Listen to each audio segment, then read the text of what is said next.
Let's get this started. Pursuant to the requirements of the Open Public Meetings Act, adequate notice of this meeting has been published in the Burlington County Times and Trenton Times on the 5th day of January 2025. Additionally, posted on the official bulletin board of the Township of Pemberton on the 1st day of January 2025. Those wishing to be notified of changes to scheduled meetings were notified via email or regular mail. Please join me in the Pledge of Allegiance.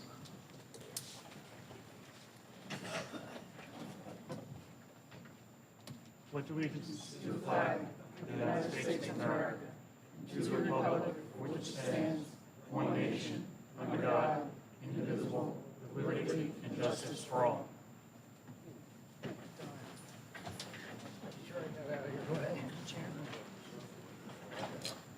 Okay, roll call. Mr. Dewey? Here. Mr. Harper? Here. Mr. Ward? Here. Mr. Doyle? Here. Mr. Bianchini? Here.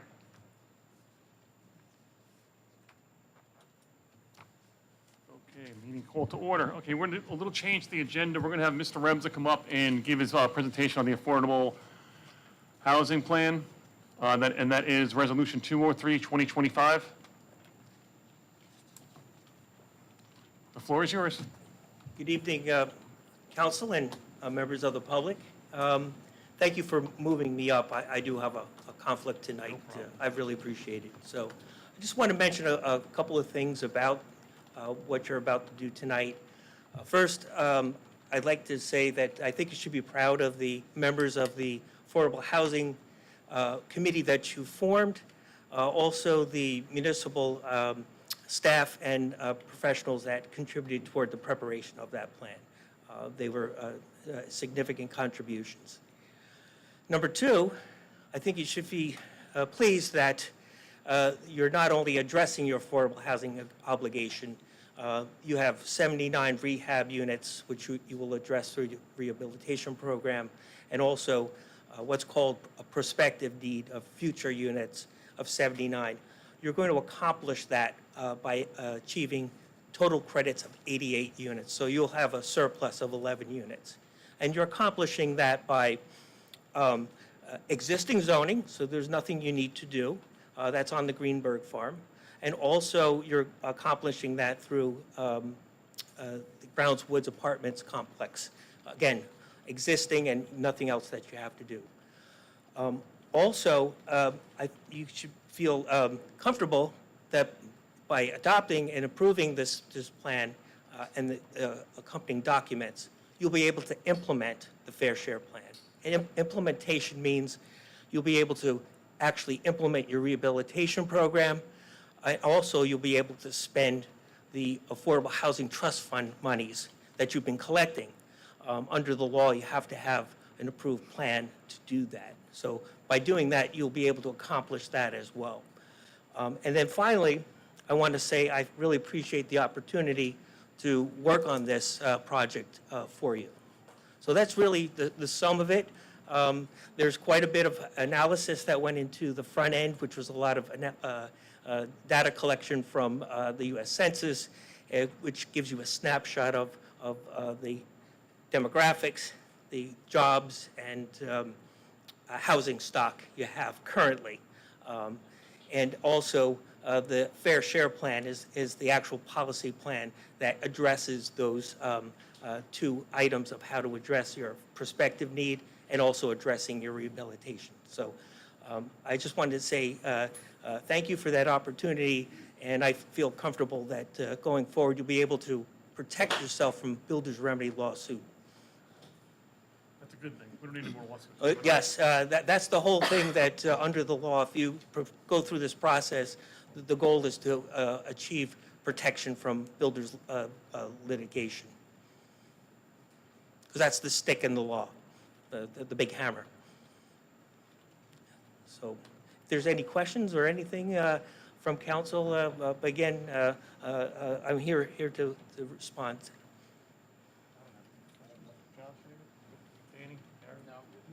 I don't have any, but I want to thank you for all the effort that was put into this plan. You and the rest of the team that was part of it.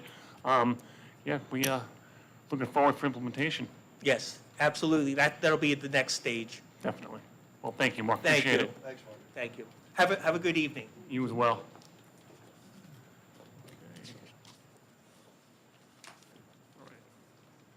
Closed session resolution number 187, 2025, authorizes council to go into closed session. We'll wait. We are going to closed session tonight, so we're going to take off for hopefully a few minutes. And can I get a motion? Motion for closed session. Second? Mr. Doyle? Yes. Mr. Harper? Yes. Mr. Dewey? Yes. Mr. Ward? Yes. Mr. Bianchini? Yes.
But then you came in, but yeah.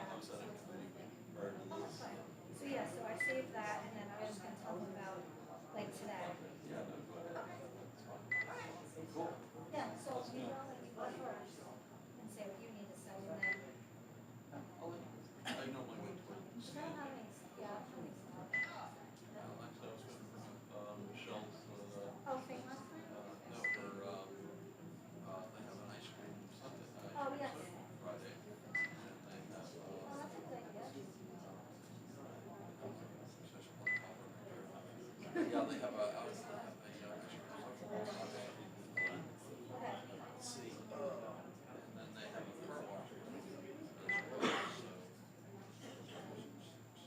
were trying to have one too at Joshua Ward's restaurant, but I can't figure out the logistics on how to do that.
All right, that wasn't too bad.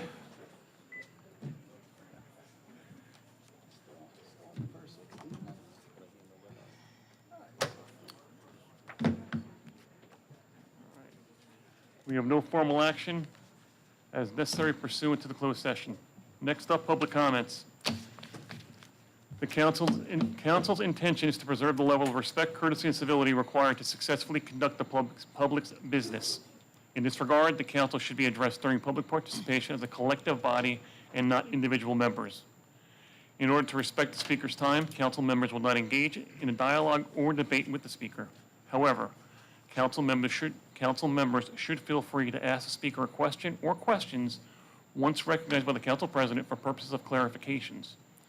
Council members can offer comments on the speaker's remarks once the speaker has concluded his or her comments in their allotted 5-minute time frame.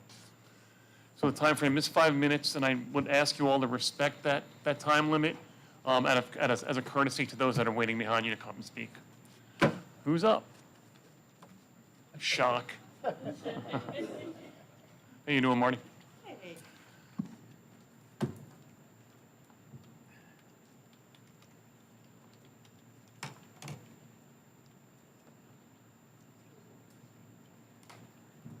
Good evening, everyone. I'm excited to share some wonderful updates and upcoming events for the BMIA that truly exemplify the spirit of our community. I had a chance to look at the agenda, so I know it's rather long, so I'm going to make this super brief.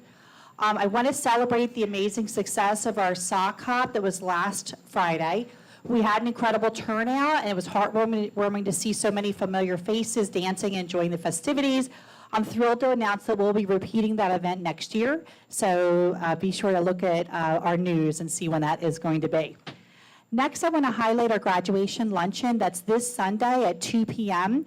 This is a significant occasion to congratulate our BMIA family graduates. We're planning a delicious buffet lunch complete with cake and music. I encourage everyone to stop by, extend a warm greeting, and join us in celebrating this milestone for our graduates. Looking ahead, we have the Water Carnival on July 12th at 6 p.m. We'll have a BMIA table set up where you can find T-shirts and flags to show your support, and you can come by and chat with us. Don't forget to check out our float, which we're confident will win Best in Show. As we look forward to the summer, we're going to be taking a short break. However, I want to extend an invitation to our planning meeting in August. If you're interested in helping create fun family events, engaging in community service projects, or simply contributing bright ideas, I'd love to hear from you. Please reach out to me on Facebook or text me at 609-388-1305, and I'll send you an invitation to the planning meeting. That's all for now. Thank you for your support, and have a wonderful evening. Thank you, Marty. Mr. Costa, how are you? I'm doing great. How are you? Good. Dan, it's glad to see you here. That makes one of them.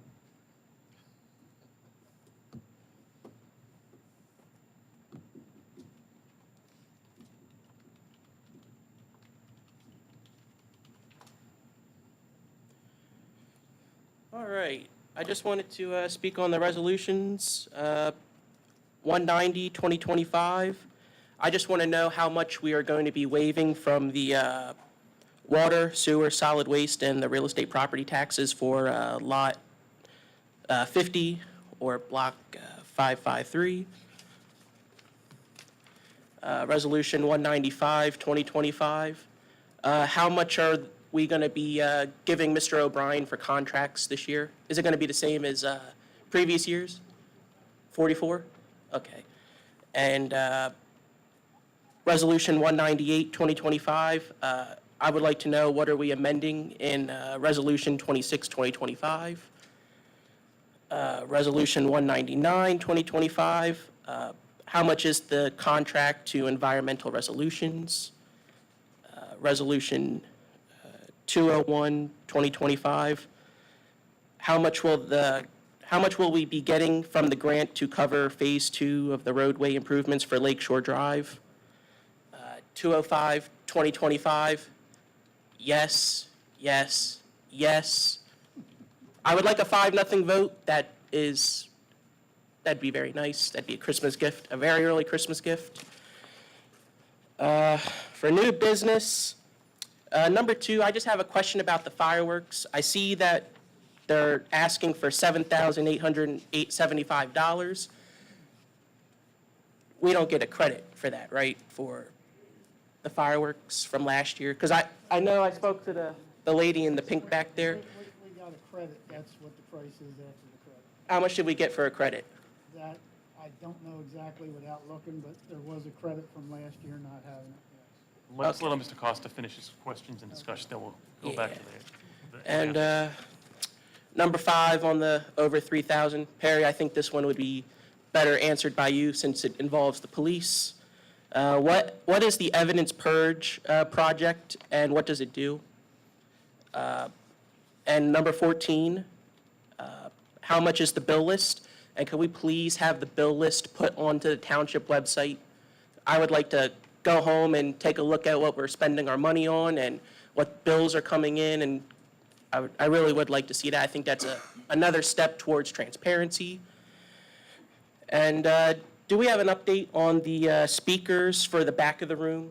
Because sometimes it gets kind of hard to hear some of you guys. And I don't know if your microphones are all different settings for loudness, but Perry Doyle's got great volume. Dan's got it's very hard to hear him. No, even when you have it on, it's hard to hear you. And and I know it was at the last meeting. Will you guys be bringing on at the next meeting in July my resolution to destroy those stupid gates and stupid railing back there because it's a hindrance, and pretty much it symbolizes a dictatorship from that man over there to destroy the township and my right to film over there, which I want to film over there without the stupid gate or the stupid railing. So that's all I have to say. Thank you.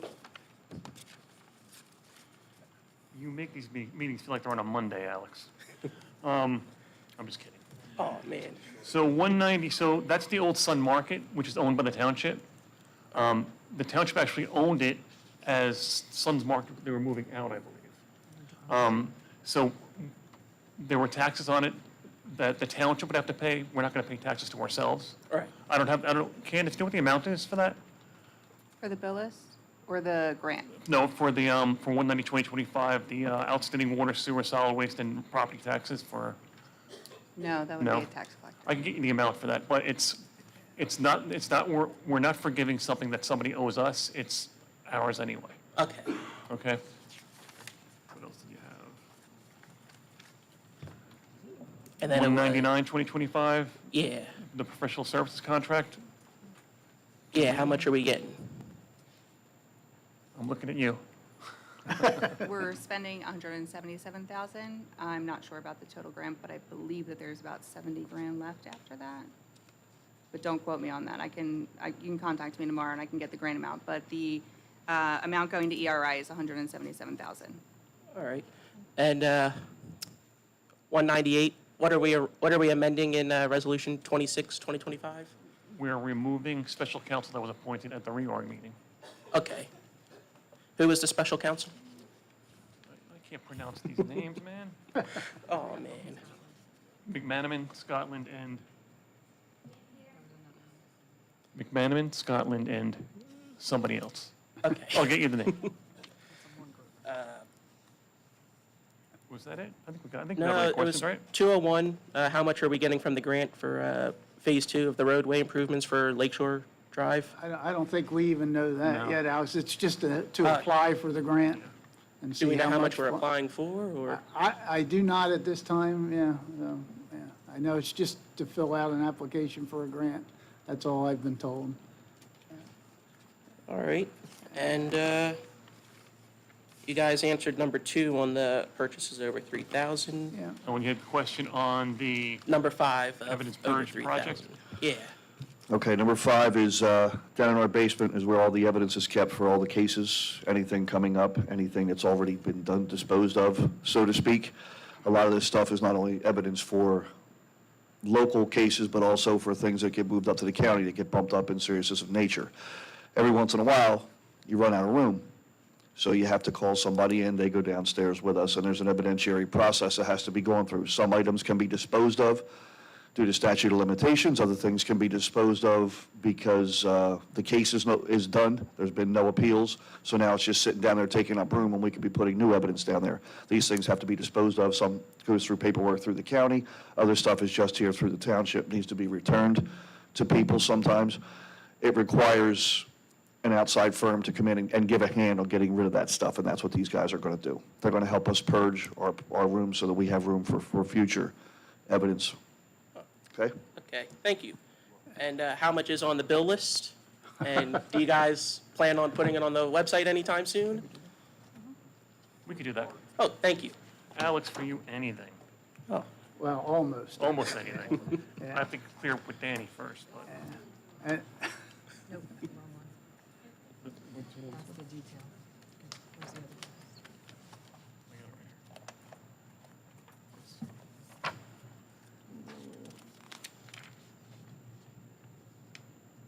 $2.5 million. ooh, 2.5? yeah. Wow. No, 3.5. And in 2 weeks? Oh, wow. And And your last request? 3.5, guys- sorry, 3.5. 3.5? 3.4. 3.4? Yeah. Oh. And do you guys know if the new speakers are going to be installed soon in the back? No? No. Spent all that money on them, got to get them installed? And I don't think we need a resolution to remove these gates either. Oh, so we could just rip them out? These are council chambers, Yeah. not mayor chambers. Well, I mean, as far as I'm concerned now, as I've told you this before, I think you ought to thank the mayor for giving you a private viewing area. That's what I think, you know, so. I mean, it is a private viewing area. Yeah, yeah. Don't get me wrong, He it's set that nice. up just for you. Yeah. That's But it's just still what- tyranny. Glass half empty, you know. Wow. And as far as one on the bottom of the ramp, if we decide we have to put Danny into a wheelchair, at least that'll stop his brake, slow down his speed. Well, that was there before all this was put in, but you know, it's nice, fruitful thoughts. All right, thank you, guys. All right, thanks, Yeah, Alex. Thanks, Alex.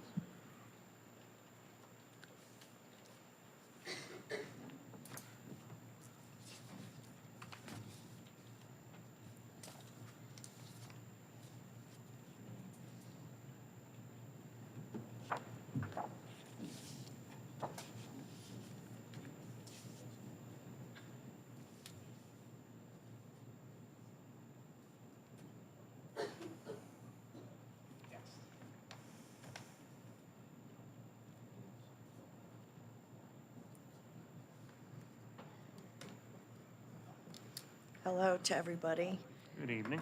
My name is Patricia Epps, and I'm here tonight to bring up a problem that I'm having. I'm a resident. I own my home in the township for 45 years, and the home next door to me is a tenant, and the owner of that property is Ryan Raffa, R-A-F-F-A. I have reached out to him since about November of last year, and most recently April of this year, about the tenant that he has in that property right next door to me with two 80-pound pit bulls. The property is divided by a 4-foot chain link fence that's clearly not keeping them contained. They've escaped once already. I have a problem. I invited Mr. Dewey and Mr. Harper to my residence to visit with me, and they came. I've spoken to Tricia Everett many times. I just met Miss Rosemary tonight, but I've reached out to Ryan to the point of mailing him a certified letter to the real estate company, to email, to phone calls, and at one point I was told that he was very cooperative, and I told everyone that would listen that I am willing to pay half of the ordinance and half of the fence to put a 6-foot privacy fence between the properties. I really need to keep these dogs on that side, and I'm running into a problem because everybody is reacting and not proactive, I feel as though I have to be bloodied on my driveway and be able to call 911, and at that point, it's too late. The place is a wreck. It's a disaster from these dogs running back and forth, jumping on the fence, growling, barking, snarling, and the woman comes out and says, "Good girl, good girl." You're encouraging, you're teaching these dogs to attack your neighbor. I'm in my yard all the time. I'm retired. I need to be out here to recycle, trash, check the mail, pull my vehicle in and out, and I'm subjected to these vicious dogs. I'm at the end of my rope. Like I said, I've spoken to Tricia Everett, and she's getting quite frustrated with me. She's very salty. But I'm frustrated too. And I don't know where to go. I don't know how to resolve this problem. This Ryan Rafa has more than 30 properties in this township. And it's hard to imagine that he can't be called in on the carpet to address one of them that has these vicious dogs. That's a serious liability waiting to happen. Do you have his contact information you share with me? Excuse me? Do you have his contact information? You could share it with me? Yes, Okay. yes, I do. I guess that's the end of my 5 minutes. And Harry, you have her address? Yes, yes, and as I told Patricia before, there's only so much code enforcement can do, but she is right. It's a shame that a landlord that has 30 properties in the town can't cooperate, Maybe perhaps some of the viewers that see us on Facebook tonight are other renters of his, and maybe they'll come in with problems and we can start a case. I don't know, And Patricia, you're on Medford Street, right? Yes, I am, 146. Got it. And the residence that I'm speaking of is right next door, 156. Ms. Epps, the fence that you say is splitting your two properties, it's chain link? Yes, sir. Is that you said it's, I'm assuming it's 4 foot? Yes, Does sir. that belong to you, or does it belong to them? It belongs to them, Ryan So it's Rafa. their fence? Yes, it is. So there's nothing they could do if you decided to put a 6-foot privacy fence up on your own property? On my own property, their property is elevated and mine is a little bit lower. So on my side, there is a knee wall.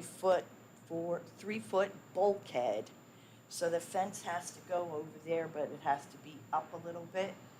There's a bulkhead on my side, and that's why I've been willing to work with Ryan to do something. It has to go on his side. Council President, Harry and myself were out there. There are 2 pit bulls. Okay. There are 2 pit bulls or whatever. No license. She's a renter. Miss Ebbs has a lovely house, beautiful lawn, beautiful garden, and she's a prisoner in her own yard. Her yard is totally fenced in. These dogs actually climbed the cyclone fence. Danny, did you guys happen to reach out to animal control as far as the licensing? Yes, we did. What's the deal with that? I haven't heard anything.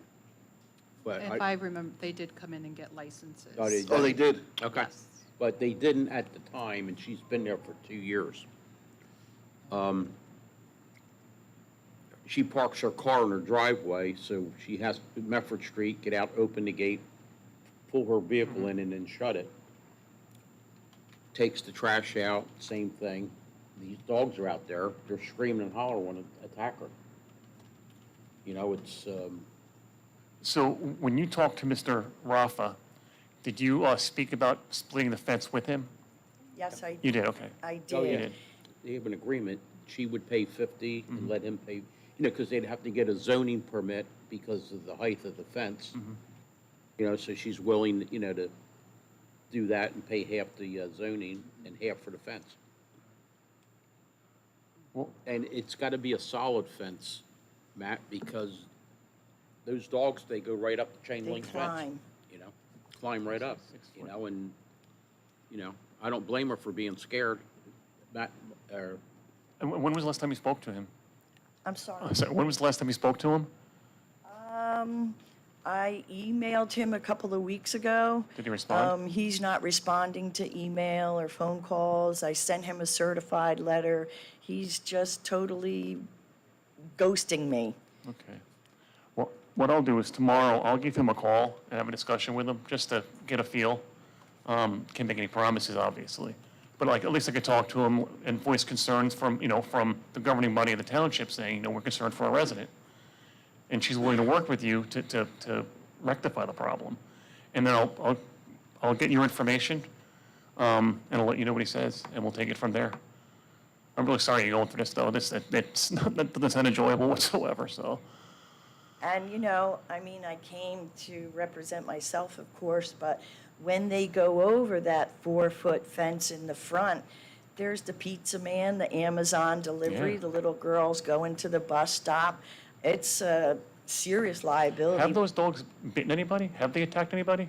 Excuse me? Have the dogs bitten anybody or attacked anybody?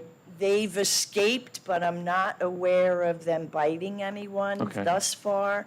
And I know that recently, only recently, are they vaccinated and licensed because I brought it to these gentlemen and she finally had to do something. Okay.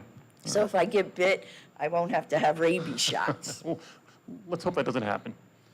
But I will give Mr. Rafa a call tomorrow morning and have a discussion with him, and then we'll take it from there. I appreciate Hey, that. No problem. For future, if by chance those dogs are on the outside of the fence and they're not on a leash, all that's required for a dog at large to be applied to this case would be just a photograph. That's all it takes. ACO can follow up, file a dog at large complaint against them. As long as they're not on a leash, if they're outside the fence, that's good enough. Mr. Doyle, could you say that again? I'm sorry. If the dogs get out of the cage, out of the yard, and they're not on a leash, dogs at large, animals at large is I believe it's I don't think it's state, I think it's a township ordinance we have that can be enforced by ACO or the police department. As long as there's a photograph for evidence that the dog is not on a leash and it's out, it's a dog at large. That does apply. That's your evidence for the judge. Can you give me your phone number? Yes, sir. I right. put it at the bottom Oh, is of it? the page. Oh, there it is. And when that escape happened, the ACO officer, Dave, came, as well as Officer G. Blonars. Those were the two people that forced them to get those dogs vaccinated and licensed. All right, well, good, at least animal control's working, so that's good to Thank you hear. so much. Thank you.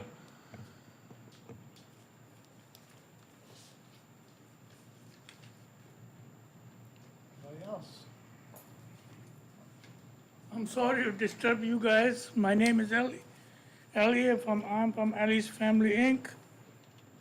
and Ellie's Family Property Management. I have two companies, and I'm running these two companies from a long time, maybe 30 years. And so far, no complaints about my business from the state or from the people. Now today I heard somebody told me, yesterday I went to give the rent, so they told me you gotta go to the mayor office. So I went to the mayor office and she said, he just left. I saw him leaving. And I give them a number that she's gonna call me, but nobody called me. Today I heard that they're gonna put a padlock on my building.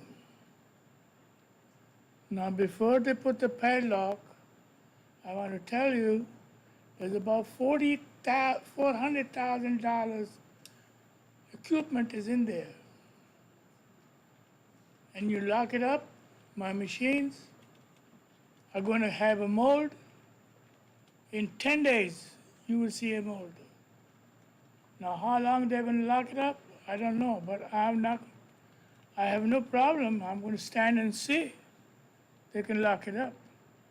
But I did not have any letter from the state attorney or state court to vacate the building. I don't have no letter. Now, these things cannot be happen by one person thinking, just get him out. No, that's not going to work. You can try, you can put the lock, but I tell you that that's a $400,000 only equipment in there. Plus how much I pay for labors, install, that's a different story. Now I'm here to tell you why he is not accepting my check, rent check. Why? What is the reason? Can anybody explain me? Can you explain me, sir? He's not going to talk to you. Mr. Mayor. Mr. Early, what we're going to do, sir, is, as the president here has said, we're going to let you finish speaking, and when you're done, we can address you, sir. Yeah, so who can help me for this? As I know, I didn't do nothing wrong. I didn't do nothing wrong. And today, when the people saw, I told them, they were cursing. They can't do that to me, but I know the time has changed, and they can do it because they have a little time on their belt, and they want to do some damage to the township.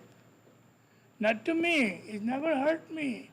You do me, and I swear to God, I'm going to sue the hell out of him, whoever is doing it.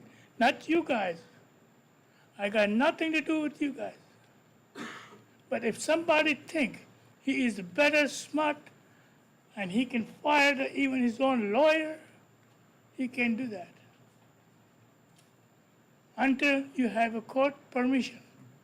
If the judge write me that, Mr. Ellie, you leave the building, I will leave it. But so far I did not have any letter, anything from the court.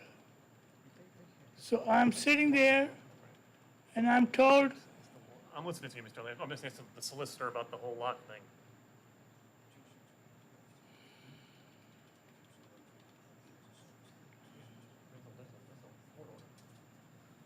I'm sorry, Mr. Lee, go ahead. so far I don't have no court order or judge order to leave the building and go. And if I go, I have no place to go, as all of you know.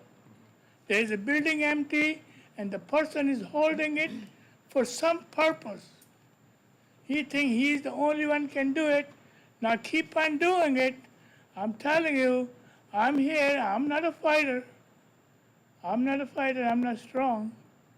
But there is somebody who brought me in this country, and somebody helping me day and night. I must tell him, don't go against the will of the God. I'm here with the will of the God. Thank you. Mr. Early? Mr. Early? Where are you in your search for a new location? Have you found any other options aside from the EMS building?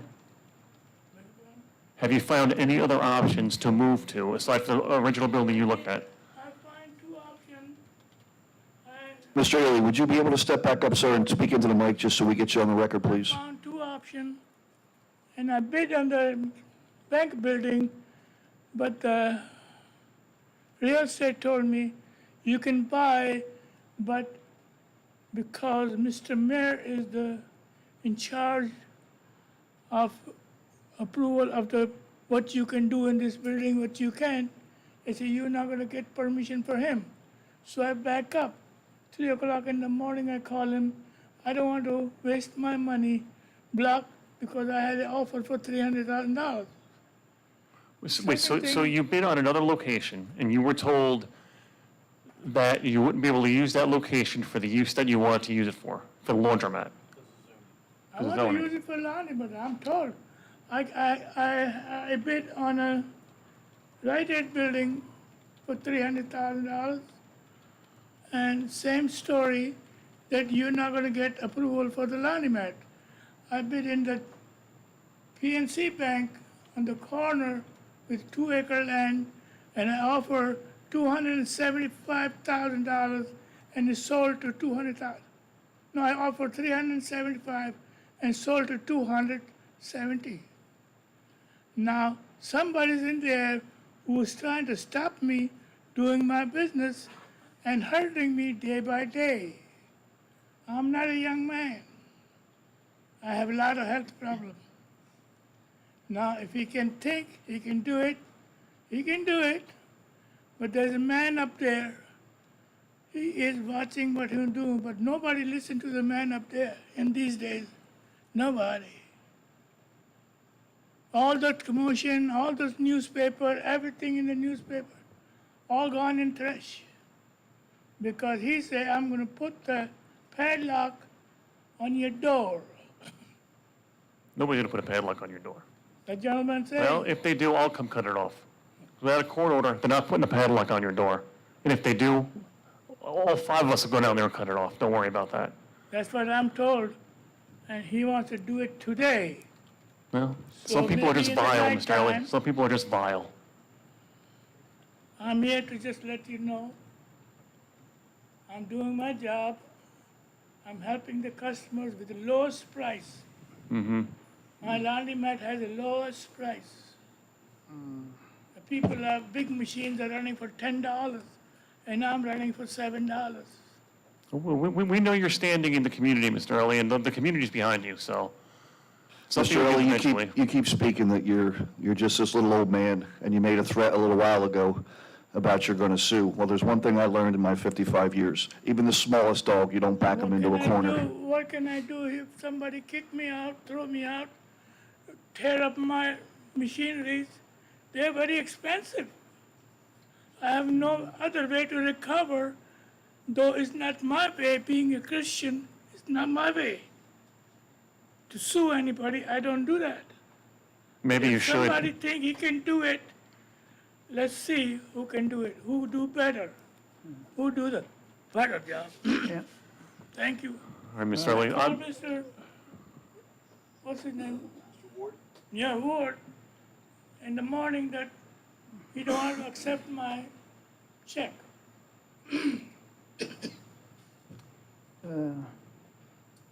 I asked a couple questions.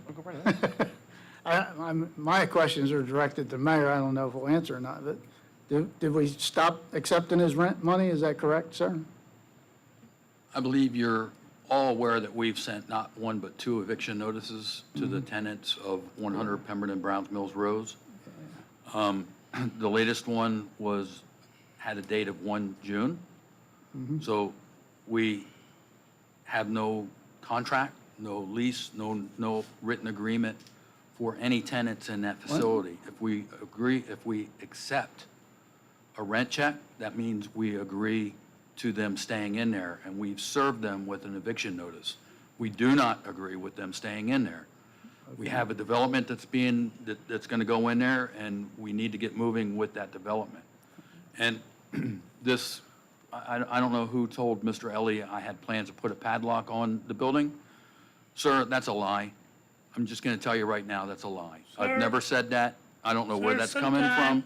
Sir, sometime I'm peop- speaking right now. Please let me speak. I didn't interrupt you. don't yell about residents, please. Do you understand? Thank you. Anyhow, Mr. Bianchini, what do you plan on doing? Oh, Mr. Tompkins, I will do something, trust me. All right. Funny thing is, sir, you keep saying we. Who is we? We as the township. The township, that there is a process. As Mr. Dasty would probably tell you, we are in that process right now. But part of the process at this point is not putting padlocks on your building. But whatever story you telling, we're listening different.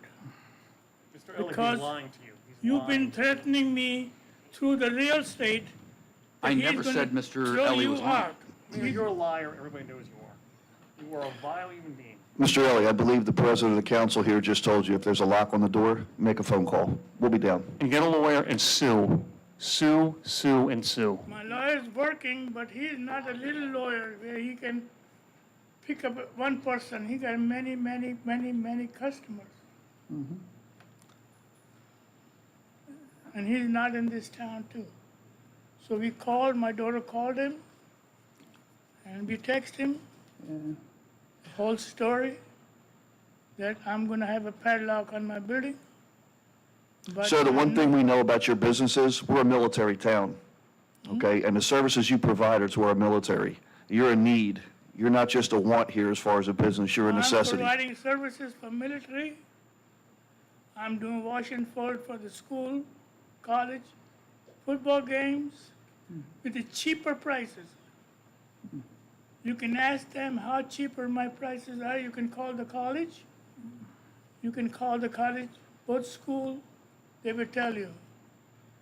But since the pandemic came, we stopped washing public laundry because they don't tell you if somebody is sick or somebody is not sick. And we don't want to make our employees sick.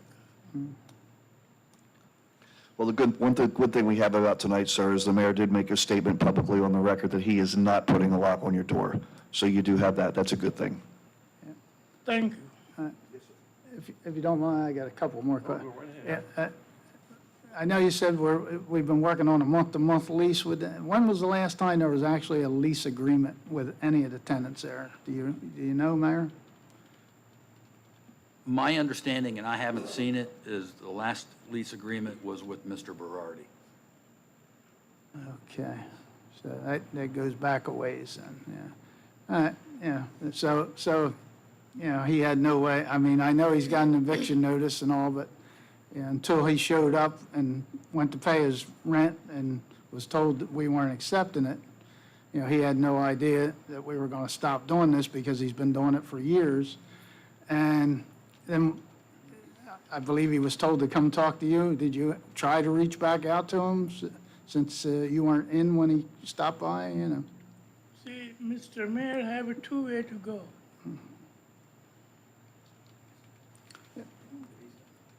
You said you had two ways to go, I don't know. But did you try to reach back out, you know, when he tried to?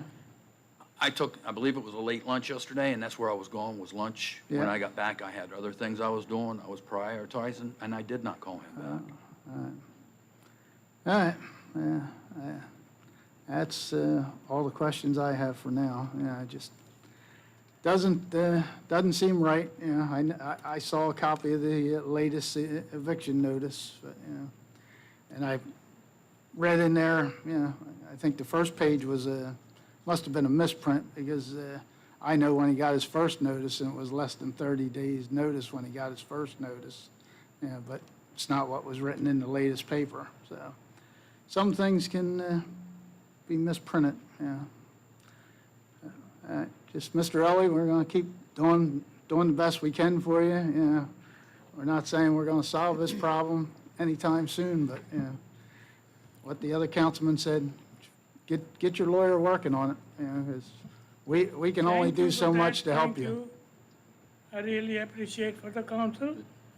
Mr. Ellie, if I could throw something out there, has the township told you how much they were going to pay you to relocate you, or you're supposed to move all your Relocation, equipment? I went to the Midtown Plaza, but that man wanted me to run dry cleaning.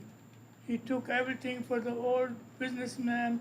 He wants me to charge for that, all this equipment for the dry cleaning and the dry cleaning machine.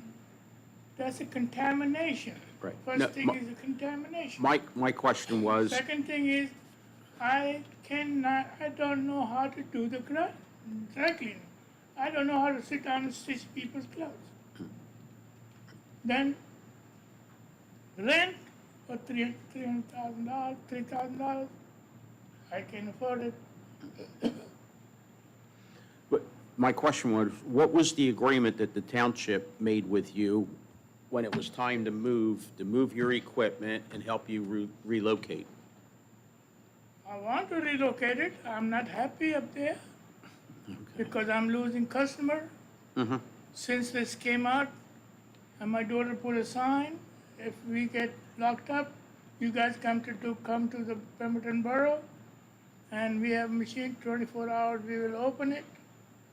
But I'm losing a lot of business because all those talks coming in the paper, all those free advertising for me, and that's hurting my business. All right, let me ask Jack. So some people, I don't know, I don't want to say because I know a little bit law, I'm educated, and I'm not dumb. I came out from the village. I know I'm here for 61 years. Mr. Dewey, as far as your question, from what I remember about that, I sir, raised my I kid believe the here. township was supposed to take care of the relocation, and then I believe it was when New Horizons sat at the table and closed on the property, we were going to get reimbursed from them.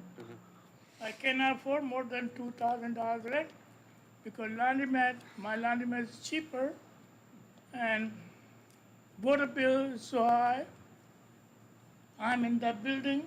Make it a I've Wawa. been paying $750 just the surcharges, and that's totally belongs to the whole building. And I've been paying from 10 years that.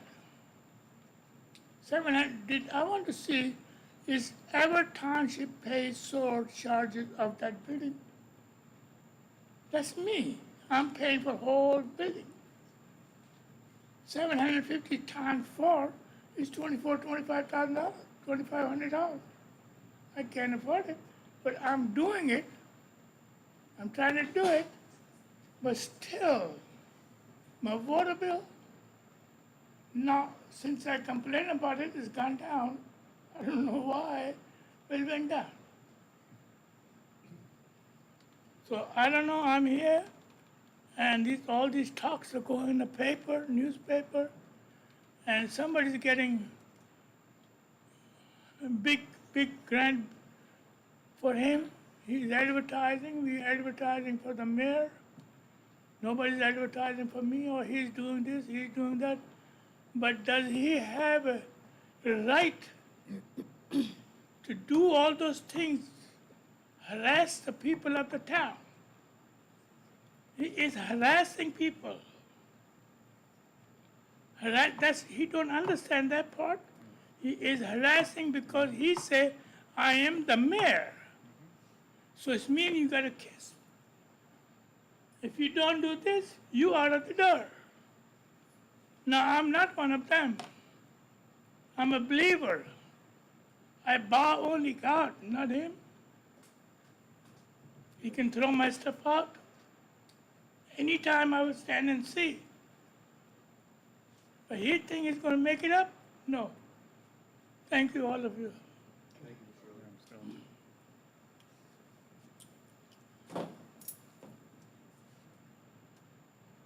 Who's next?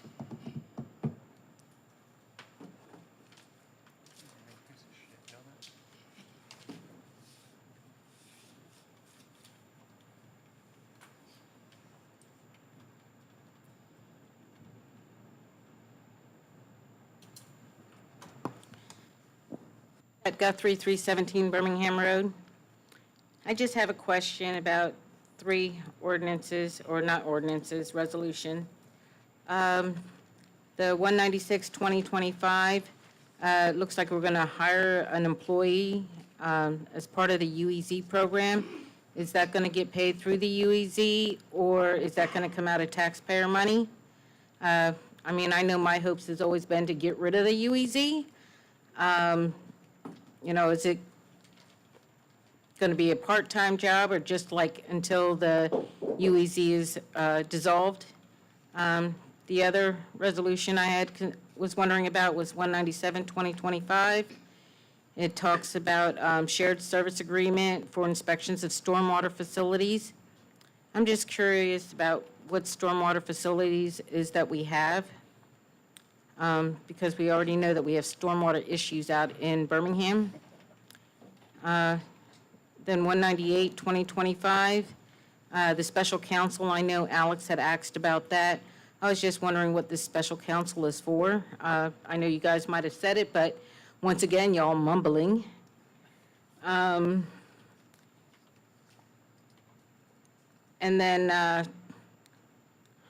I don't understand 205-2025.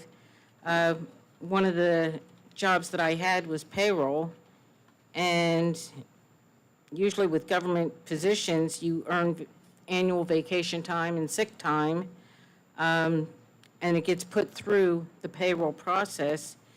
So how is it that someone got a paid vacation incorrectly? If you can shine some light on that. And then I had two things that I was going to ask that didn't have to do with the resolution. So if you can answer the questions to the resolutions first, I would appreciate it. So, okay, so for 196-2025 for the UEZ program, that's paid, those employees are paid through stipends from the UEZ program. That's not taxpayer dollars. Okay. Okay. 197-2025. I can get that one if you want. Yeah, 197, the county manages all stormwater. So we basically do a shared service. Their guy comes out once we agree to pay them. They inspect yearly all the stormwater basins in the township, whether they're owned by the town or a private contractor and stuff. And it's funny, I had a discussion about Birmingham's, issue out there, and it was given a little red flag that if we approve this, they have a meeting with the county inspector, and they will tell them there have been complaints from Birmingham residents in regards to that particular stormwater basin, and hopefully those I mean, do we have a whole lot of stormwater basins in Pemberton? I mean, I only know the ones at the More than you'd warehouse. be aware of, because sometimes they're very small. One of the churches down across from where I live have a couple of stormwater basins because of where they're located. Some of the schools have stormwater basins on them. Yeah, I think there's about 24, I was told, that are township ones. And So then the the cost rest, will be minimal. It's not like it's a 50/50 shared service. It's It's- hey, we have 10 it's a total of retainer fields. $5,000 for this Oh, okay. agreement. Yes. Yeah, so. Okay, and then 198. What was the special counsel for? I'll turn that over to you. Oh, I'd be glad to. So, what was it? Yeah, we are going to discuss it further, but, so at our reorg meeting in January, we have our solicitor, Mr. Dasty, and then we have special counsel, for other things that Mr. Dasty doesn't do. So we're amending that resolution to remove that special counsel. Oh, okay. And 205-2025? Well, once How again, does- somebody wasn't doing their job because they don't know their job, and they put somebody time off without authorization. Oh, so it wasn't like it was a paid vacation? No, because- no, not at all. Oh, okay. All right, and the two things that I wanted to bring up that didn't have to do with today's stuff is one of the lawsuits that are out there. I don't want to mention who the person is that's doing the lawsuit, but in reading it, back in March, April, I had addressed the council about something being in place with the township concerning sexual harassment and guidelines on behavior and how township employees, managers, elected officials should behave for the township. And I was given overwhelming response stating that these things are all in place, that all the employees do get this training and everything else. So I just wanted to point out on this one lawsuit that's dated May 29th of 2025, which came after I had this discussion. One of the things the defendant or the person is stating is failing to have in place a well-publicized and enforced anti-discrimination and anti-harassment policy, failing to mandate discrimination and anti-harassment training for supervisors, managers, agents, and employees. It says failing to train its supervisors, manager, agents, employees regarding compliance with any anti-discrimination and anti-harassment policy. And then here again, failing to properly supervise its supervisors, managers, agents, and employees to ensure compliance for anti-discrimination and anti-harassment policies. And this kind of like goes on based on what I had already addressed the council of, is this something that we actually have? And to be sued saying that, you know, one of the employees are saying we don't have this, I would appreciate if the council does kind of look into this policy and making sure that this policy is in fact being enforced. Because if it is being enforced, then this lawsuit really is stating a whole bunch of stuff that is untrue and we shouldn't even be concerned about this one, because from what I was told 2-3 months ago, we do enforce this. So I just wanted to bring that to the council's attention. And last but not least, concerning Mr. Ellie, I totally sympathize with him. I know the council does. I know we all want to do what's right for Mr. Ellie, but we do need to get this project going. The parking lot in Browns Mills has been emptied and ready for development for quite a long time. The residents, everybody in the community, we're all excited about this project starting. I know Mr. Ellie has offered to purchase some of the buildings that are owned by the township, but apparently those buildings are not for sale, and we can't just turn around and say, hey, we'll give it to you if it's not for sale. Maybe instead of saying, well, we'll look into it, or we're trying to do what's best, maybe look into some properties that are available for him and make the offer that way. Instead of just kind of like, we're doing what we can, not sure what we can do, see what is available, and then say, okay, we can do this. We have these places. And I understand that, you know, he can't afford anything more than $2,000 in rent, but if we're even looking into new properties, its business costs go up. But we can't allow a development to not go through while we're dragging our feet on what's going to happen with the laundromat.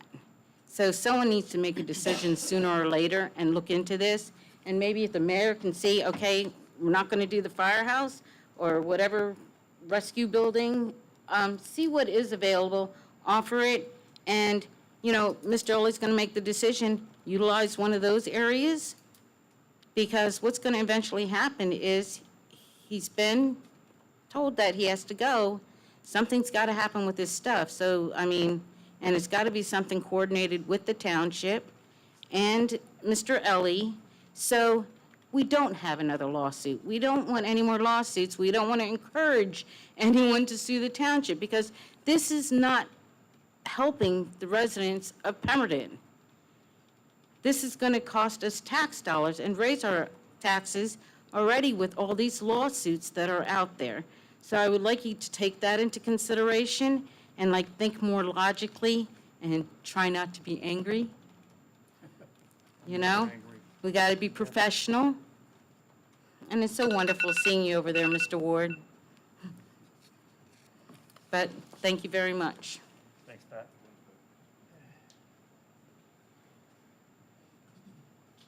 Anyone else?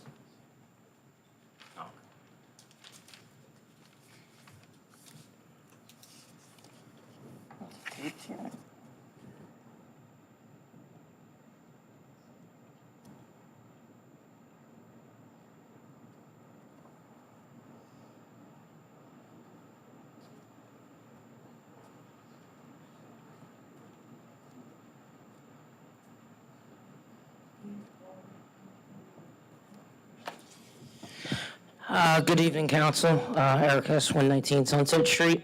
How you guys doing tonight? All right, how are you?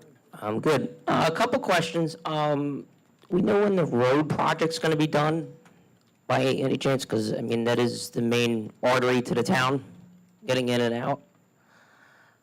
We'll do all your comments first, then I'll answer. Okay. I want to touch on an old subject. A couple meetings ago, the mayor said the water tower was being rehabbed and rebuilt. I drive by and nobody's been over there working on it. And the other thing I want to touch on is, what is it, resolutions 195, 2025, with the O'Briens. I think that's great that we're awarding them the contract for doing business. We should do more business in this town with the local business.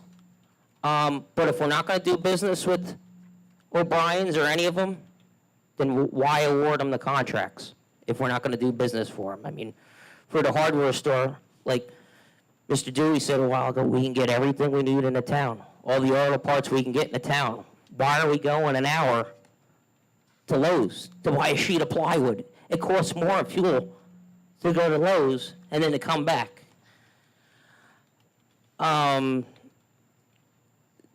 other thing I wanted to mention is I appreciate my road getting fixed and the woods getting cleared. But I want to know when that project eventually is going to go forward, maybe put new pipe in and fix it permanently and not with riprap like the mayor wanted to do originally. And the woods, it is part of the town on the end of the lot. So, I mean, it would be nice if the rest of that could be cleared, if possible. That's all for right now.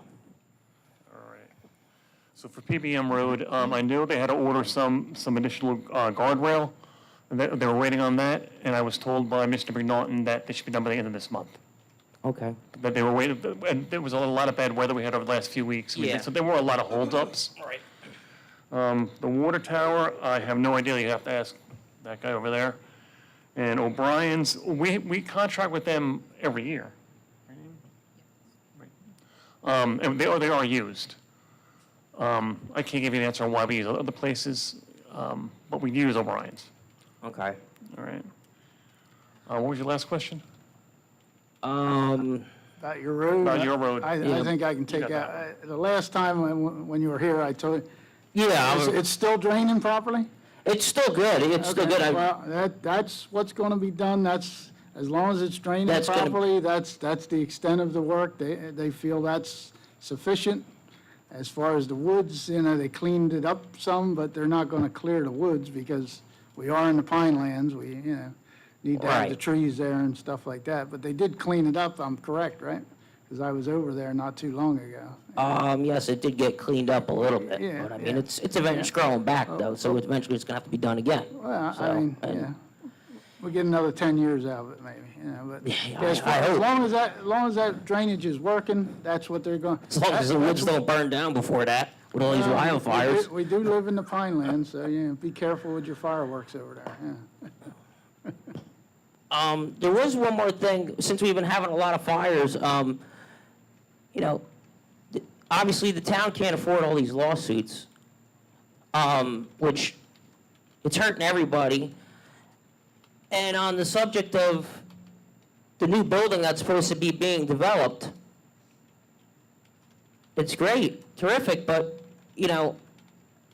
it's not done, and the guy hasn't been located to a new location. And the fool over here, it stopped taking the rent money. I mean, he keeps sending eviction notices out, and he's not taking, he's paying you guys, the township. And he keeps sending eviction money out, eviction notices. I mean, that's ridiculous. Find him a spot. I mean, with all the money the town spent on this guy's lawsuits, we could have bought him the place. Or two places, let alone the one. And on the building, is the sewer system going to be rehabilitated when the new building gets put up? Because the rear sewer system is atrocious. Yeah, I'm sure. I mean, I have pictures of it. if council would like to see pictures of it. That's all. I mean, that's, you know, we need new business. We need to get more pro-business and people that want to start businesses in this town. And if we can't do that, if the mayor won't let people buy businesses and start businesses in this town, people are going to move out of this town. You know, he keeps sending eviction notices to Mr. Ellie. Well, eventually Mr. Ellie's going to tell the developer, hey, you're not going to buy, you don't want to be here, you know. And they're going to go away and they'll just go to the next town and develop something. So he's driving business away. And if he can't do his job and sell the properties that need to be sold to make the town grow and prosper, then he needs to be removed from office or get somebody that can do the job. That's simple. That's it.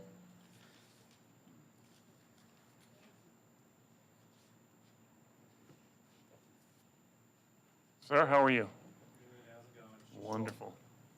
Hello, Mike Zalka, 92 Scrapetown Road. Let's start off with, you guys talked about stormwater stuff. Can someone look at the storm drain ditch behind University Avenue alley? Because the people that live on University Avenue just tend to throw all their sticks and their cut grass and everything else in there, and it doesn't allow the water to drain from my property because it's blocking it and it holds it all back up. I go in there and I have to clean it up every so often, and then some of them yell at me that I'm on their property. Well, then take care of your own property. But the only thing I get from code enforcement, oh, we can't go there, that's private property. I gave them permission. I gave the old code, the community development guy, I forget what his name is before this one, I gave him a written letter, you can go down my driveway and go along there and take pictures. Nothing ever happened. So can someone look at that? Because that's a stormwater issue. I got the county or state mosquito guy comes by every once in a while on my property, and I tell him about it, but there's nothing to happen. Okay, next. I don't know, last meeting or a couple meetings ago, you all talked about the commercial water bills for like the Wawa and stuff, that they're paying residential rates when they're using thousands and thousands and thousands of gallons of water, but only paying as if they were a residential flat fee. Well, then why do we have to do a bond ordinance for water utility updates and fixes? You're talking all these capital improvements and everything, $6.5 million, and it even says it doesn't cover everything. This is just part of the cost. How much have we lost from all the commercial businesses that are only paying residential water? What have we done as a town to fix this since it was brought up at the last meeting? Absolutely nothing. Okay. No, that's fine. I'm good. So the other thing, $6.5 million, how much are we already in debt? And is all this stuff needed? It says, oh, for various improvements. Will the ordinances actually list the improvements, what we're gonna use that money for? Or is it in the budget, which I think we're just finally getting 3-4 months late because you didn't feel like doing it? Okay. So that's the other thing. Why are we spending so much money? What's happened the past few years that we're at this point? Last thing, May 17th, I took a cat head up to the lab near Trenton, the state police lab up there. And May 19th, we got a call. Yeah, it's positive for rabies. The cat came from Browns Mills. I'm not going to give the exact location, but supposedly there's been no notices. It's been a month. Has the town been told by the county or the state that, hey, you had a rabies case here, active rabies case? You all should be mad that you're not getting notified from the state or the county. I don't even know if the state notified the county or what the county knows. But because the last county health official, he's too busy with politics, he went off and we have another director there, so. Don't walk away, Mr. Salka, because there's a couple of things I know I'd like to address. First of all, the property, I'm fairly familiar with where University comes out of. Your driveway parallels University for a little ways. Are you talking about the ditch? Is the ditch that you're speaking of across University from the residences, or is it between University Avenue and their backyard? It's between the university, it's between their backyard and my driveway. Okay. It's along the alley back there, which is that's part of their deeded property. So the clippings and everything that you're talking about, they're actually walking across University Ave and then throwing them into the ditch along your, No, the ones who live on University Ave are walking across the driveway behind their property. Right. And The throwing, back alley. and the putting. back alley, that's what I'm referring, I'm sorry, the back, Yeah. I misspoke. I was Yeah. speaking as if University Ave was behind. I apologize. The right-of-way that goes behind their property. I mean, there's garbage, there's sticks, there's Tires, cut grass, trees. leaves, everything. I've gone through, cleaned up what I can here or there a couple times. One of your public works people came through with a flail mower on the back of a tractor and actually cleaned up all the overgrowth Do we, like 3 years ago. does Public Works plow that? We plow that right away, don't we, behind those residences? Yeah. So we have deeded access to that. Do we have the ability to use that since we have deeded access? Yes, we do. According to code enforcement, I was told they're not allowed to go back on that alley because it's private property to enforce anything. That's code enforcement's boss right there. Okay, well, then they need to talk to their people then. Thank you. Matt, Harry and I were working on that project when the resident came in with all the, you had potholes over there, you could have buried mules. And Harry and I walked from Pemberton Vincenttown Road all the way to Scrapetown, right? And we reported that to the township, that's 2 years ago. And Hornicle told us at the time, well, it's private property, we can't do anything. So when we were walking, all the water meters were up against the people's fence. And then you got a sewer line going down the center. Well, is the township paying them to have their water meters and the sewer line? If it was private property, it's a right of way. The garbage trucks use it because everybody's trash cans is on that alley. And we finally got the potholes fixed, but we notified them about the condition of that ditch going from Pemberton Vincenttown Road to Scrapetown Road. I mean, there's some trees in there this big around laying in there. Is that a fact? Yeah. You know, so, It definitely needs to be addressed, you know, and I know I'll reach out to the county because stormwater management is more them than us, but I'm sure we have a little to do with it too, you yeah, know. it's coming from both roads, so Yep, yep. that's stormwater runoff. I mean, one thing is look for capital money or something why don't you put in some pipes with a drain or two along the way instead of having an open ditch? That's actually what I just was going to address. That drainage ditch is private property, so you have a difficulty there. The other problem is, just like Mr. Salka just said, I was looking at maybe trying to trench that and put dedicated piping in there and stuff. You can't do that, because there's communications companies and stuff that have fiber running underneath there, and you don't want to cut those up. Yeah, but the fiber's fiber's on this side, the alley, and the not ditch in is the over ditch. here. There's plenty of room to clean that ditch out. No, from what I'm being told some of it is in the middle of that ditch. I don't And know that's how, from a because previous- all the boxes and Can't posts believe are that right one. along on the alley, and all the wires go toward the houses, so I don't know how it can be in the ditch. This is from a previous owner told me this. Well, the You previous follow owner didn't know what they're boxes. talking about. Lots of those owners don't know what they're talking about. They don't even know where their property lines are. I have to argue with them all the time. All right. Already, it's, like I said, I turned it in 2 years ago, so we'll do what we can for you. Like I said, I gave the town permission to use my driveway to drive down and take pictures of the ditch and stuff, because they weren't allowed to go on the alley, which has a township easement for utilities, so I don't understand. So what you're saying, they have permission to come down your driveway and clean out from your side, you know, so. Well, that ditch is property each owner for their portion, it's their responsibility Right. for that portion of the ditch. But Right. none of them The ditch, actually, the right-of-way that goes behind there, is what we were just talking about, and into the ditch Yep. belongs to the individual residences. All right, so, They dump So it- basically, technically, yes, they're dumping it on their own property, but what they're doing is they're interfering with the runoff from Mr. Salka. so I guess we'd have to have code go out there and maybe write citations? What? The issue becomes, Harry, Yeah. and this is something I tried to fix last year, and to talk about what Mr. Salka is speaking of, right? Especially when it comes to the shared service, I was just telling this to Perry, in 197. If we, The plan was to bring this in-house last year, okay? Technically, the stormwater system is a utility. So if we brought that in-house, our utility would be able to take care of that, even though it's private property, because it's a designated stormwater management area. Okay. Okay? Since we subcontract or quote-unquote shared service out to the county, okay, with the soil, Burlington County Soil Company, right? Right. They come by, they inspect it, okay, it's there.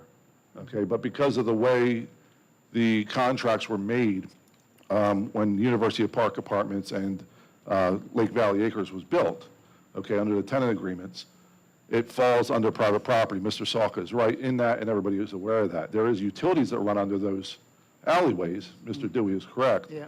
The township would be able to adjust those utilities, right? Because they're utilities. We own utilities, right? But we're not allowed to pave it technically because it's private property. Right. Same thing with the stormwater management system that's back there. It hasn't been upkept since, the homeowners association folded many, many years ago. So that would be the fix, Mr. Salka, would be to, bring a stormwater management system group under the water department in-house, and then we could go ahead and adjust those stormwater management issues. But, that was shot down last year. Can we do that though, Josh? Because I thought the county supersedes on all stormwater stuff. No, not in that not in that Not in issue, that no. instance? No, Okay. if you brought it in-house, Harry, Yeah. right? So the way it was explained to me and the way I studied it when I did the courses, okay, then you could actually sit there and bring it under community development, control, right? Or the water department's control, or its own separate utility base. Then you could actually cite and issue citations. Oh, you'd have some teeth. You'd have some Yeah. teeth behind it. Okay. Right now, you really don't, because you're shared servicing it out with the county, and then the Right. county's going to wind up getting all that money. Okay. I Thank did, you. I did provide the stormwater regulations and everything to code enforcement back when the old guy was here, and nothing happened. I explained that, technically, the municipality is, quote, responsible for the stormwater, even though the county and state are more overall, but you still are supposed to have a plan on it, and that's part of the stormwater system. Correct.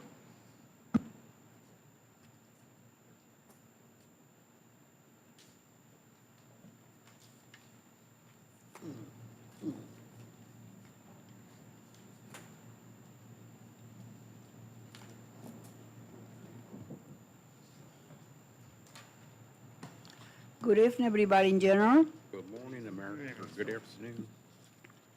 My name is America Phillips. I've been living in Pemberton Township for 45 years. In my 45 years I've been in here, it's sad because never believed they are a small town became just a mega lawsuits. And the sad part it is, we the residents gotta pay the top in there, and that's not right. We did not make the mistakes. We should not be punished. My next thing I'm going to touch on it in the code enforcement. I'm glad the supervisor is there. In the old days when I attend my meetings, all my department heads were in my right side. I know I cannot point over there to the right. But before I went away, I noticed the chairs are empty, and except the last two, there were two ladies there. To me, I look for the meetings. Why I'm looking for come to the meetings? Because if I have a head department next to me, I can ask them questions and they can reply to me. In the old days, fire department, building inspector, everybody was there. They're getting paid for, okay? That's the sad part it is. Sometimes it's empty. The way I feel, sometimes I come in here for nothing. This parent here cannot move without a department head over here. To me, I come just and listen to them and see them. They cannot move their wheels. There is no oil on the wheels. Okay, my third thing I'm going to touch on it is in reference to the code enforcement, what he's doing in Presidential Lakes. I walk, people confront me, and I see what is going on. I have, for example, a house on California Trail, not even in the corner. When you are in the crossroad, your high hedge is supposed to be 4 feet high. This house where this code enforcement went and approached isn't the people's property. Nothing in the county, nothing to the township. The person has been living in here for 36 years. And being approached by the code enforcement, told them they got to cut all those hedges or whatever. They want privacy, okay? They don't pay their mortgage, they don't pay their taxes. For that, our township doesn't have the right to step on it. Simple as that. I have another house in Carolina, North Carolina. This lady was doing a favor to the neighbor to put her trailer, not to live in the trailer, to put the trailer in the side because she got a big yard there. She agreed with.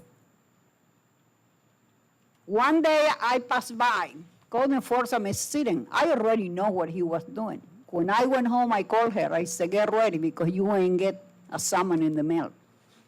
Bingo. 24 hours later, someone was there. This person got a trailer there. It's her property. Why are code enforcement that this man or this lady is not trained what you can do and where you cannot yes do? That is houses. I got 2 houses. I'm not going to say the numbers. One is on Canary Trail, been for more than 10 years empty. Nothing has been done. Nobody cut the lawn, nobody do nothing in there. I have another house on Kentucky Trail, on the 300 block Kentucky Trail. House been more empty more than 10 years. Why the code enforcement not doing his job? Number one, they harass on people where they not supposed to harass them. I live in a crossroad. My hedges are a little bit high right now because I cut them twice a year. I will be cutting them the end of this month when my long year come. I believe the 4 feet high, if you are in a blind intersection, you'll be able to see. But when you go to the people's property, like the stupid people went in my sheds the last time, I fought that. You don't pay my taxes, you don't pay my mortgage, you don't have no right to say nothing in my property. Number one. Okay, and they better give me time because I haven't done, okay? Okay, my next thing, where I want to yes, each time I go away, or when I go and look for the paper, I don't believe in computer, I don't believe in FaceTime. Guess what? You know the only time I can find the odds and ends of our town, even when I go places. Oh, did you hear what happened in your town? I don't know nothing about it. What happened? I read the paper. Oh, well, go talk to them. I live there. I'm not going to supply you information. Go find it out. What are they doing? And I just wish, what happened with the VA? We don't have a VA in there, and we are in June. We come into July. And we should have, the mayor has to work together as a team where we got in this township. We got to work together. The people select you to represent our town. People are very disappointed. And we should not be that way. Work as a team. Don't agree with them, work it out together, the problem. How do you think this township is going to go for? What are they doing to these poor men in here for 61 years have been held the township? And you throw them on the curb, but you can bring a millionaire here. It's sad. Okay, I'm going to touch my next thing. Okay, let me see it. Okay, talking about the cats or the animals for the rabies and everything. If I'm not mistaken, I attended a meeting in here and was one of the ladies for Burlington County, the animal thing. She stated that all the animals where we got in Burlington County in West Hampton, the 90%, they come from Pemberton Township. You having a wake up? Dogs and cats, okay? We have to just straighten that up. Okay, let me just see. Oh, I intend myself, I'm going to intend to go to every single township around my neighborhood and go challenge them and sit down and observe how they run their township with the head department. Because I don't have to just come to you. Come on. People select you. You didn't went in there and sit down here for your looks. Okay? People select everybody. And when the people select you, they depending on you. If they have any question, I don't have to call you. That's the reason I come to the meetings. I attend the meetings. I don't have the time. I have more things to do in my life to come in here and make a special trip to find it out when I come, possibility not there, okay? I don't worry about for that. I come to the meeting, face to face. Don't be afraid, okay? This is a free country, and we have the right to just ask any question. The longer we don't use a profanity. Okay, let me see, and there, my last thing. Okay, in reference to 530 East and Route 70, I know that we got problem with that. Mr. Harper and I, we've been attending meetings. The guy for the state or the county give out the run around. But the only thing the people are going to do something about it, when we'll be crosses in there and watch out because it's coming. I like to found it out how many lawsuits more that we got to go through. I live in a fixed income, okay? I cannot pay no more taxes what I'm paying. Thank you.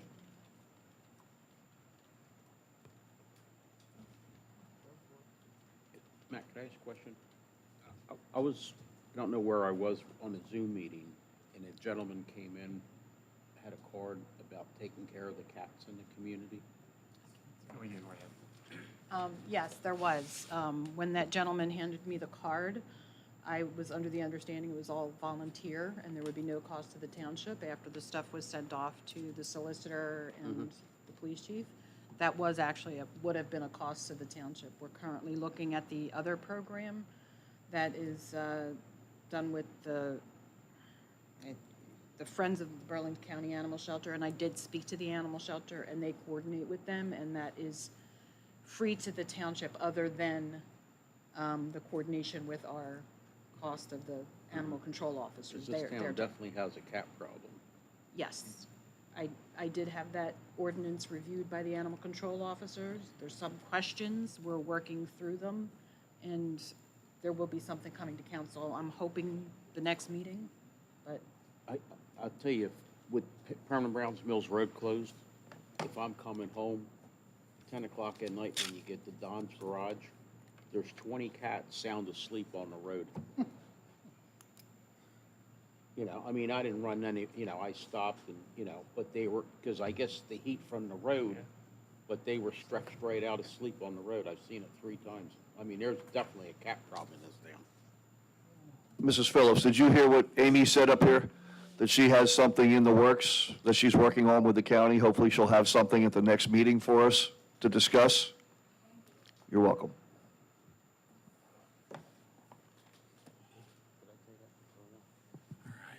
What's happening, Pete? Not much. Hi, everyone. I'm Robert Pete King. Live at 247 Amherst Avenue, Pemberton. All right. Sorry I wasn't here last meeting. I was actually at our senior awards. And just to let you guys know, our senior class this year, We had one group of 10 students got $12,000 scholarships each, so $120,000. I don't know what the total amount of scholarships were, but I'm going to say it's probably in excess of over $200,000 in scholarships were given out at that senior awards night. So anyone who wants to say anything bad about our town, our students are awesome. They're doing really good. There's lots of them that are earning college degrees while they're actually in high school. Some of them have earned enough credits to get their associate's degree before they get their high school diploma. So, say what you want about our education system, we're doing really good. The other thing is we have graduations coming up. Tomorrow's going to be 2 8th grade graduations, and then on Monday we're going to have one more 8th grade graduation and the high school graduation. Those are all going to be live streamed as well, so you can find those. The other thing is there's someone putting together make sure I get this right. Pemberton Township Education Foundation is a new Facebook page there. So if you guys want to check that out, it's a charitable organization, which is really good, and it's on Facebook. Now, as far as scouts go, we got a real decline. Whenever I talk to the kids are all in, but how do I get the parents involved in getting the kids into scouts? If anyone has anything that they can do to help me recruit, I would be dearly indebted, because it's fantastic. The things that are available to the kids in scouting, if they make Eagle Scout, they go in, if they make Life Scout, they can go into, when they go in the military, if they enlist, they go in and set E2 instead of an E1. If they make Eagle Scout, they go in as an E3. So that's one of the biggest benefits right there. Also, 44% of last year's entering into West Point were all Eagle Scouts. So, and this is now available, and girls can actually do both. They can do Girl Scouts and Scouts. So they actually have the ability to earn a Gold Award and an Eagle Scout. So, and there's very few that do that, by the way. So anything anyone can do to help me get the word out that, hey, we have a pack in our town. Parents, we want parents involved in the kids. This will help get them away from the screen time. It'll help our community and all, because we also teach the community service. So, and they're going to learn a lot of skills in scouting that we just don't teach anymore in schools as well. So it's a win-win for the kids. It's a win-win for that. Even one of the NFL football players out there, when he scored the touchdown, said the scout oath. I think he was for the Lions. So, and he dedicates his commitment to scouting as helping him in the NFL. So, which is kind of cool. And I think I posted the video on that on one of my many posts. So, other than that, there's a Girl Scout troop here in town on Friday at the Browns Mills United Methodist Church. They're having a ice cream social, $3 a cup, because they're trying to take the girls down to DC, and they need some help. That's why they're doing the fundraising. And then my car wash got rained out, so didn't help me. But on the 28th and 29th of this month, on Saturday, Troop 145B is holding their car wash. And on Saturday, there's a Girl Scout troop holding a car wash both at the Browns Mills United Methodist Church as well. So do y'all have any questions for me about scouting or anything like that? Or the schools? So, all right. Pete, one thing to consider, we're going to start doing town halls in the different sections of the township. Yeah. That might be a good way for you to come out to those to market the program. Yeah, let me know, and I will gladly come out. We haven't scheduled any yet. We're in the process. Right. So. We have, there's 3 scouts from our council that were chosen to go to National Youth Leadership down in DC. So, and then also those 3 are also going to be teaching our NYLT, National Youth Leadership Training course, in July as well. So we have a lot going on. So, yeah, all right. All right. Y'all have anything else for me? All right. Thank Y'all you, have a sir. great night. You Take as care. well.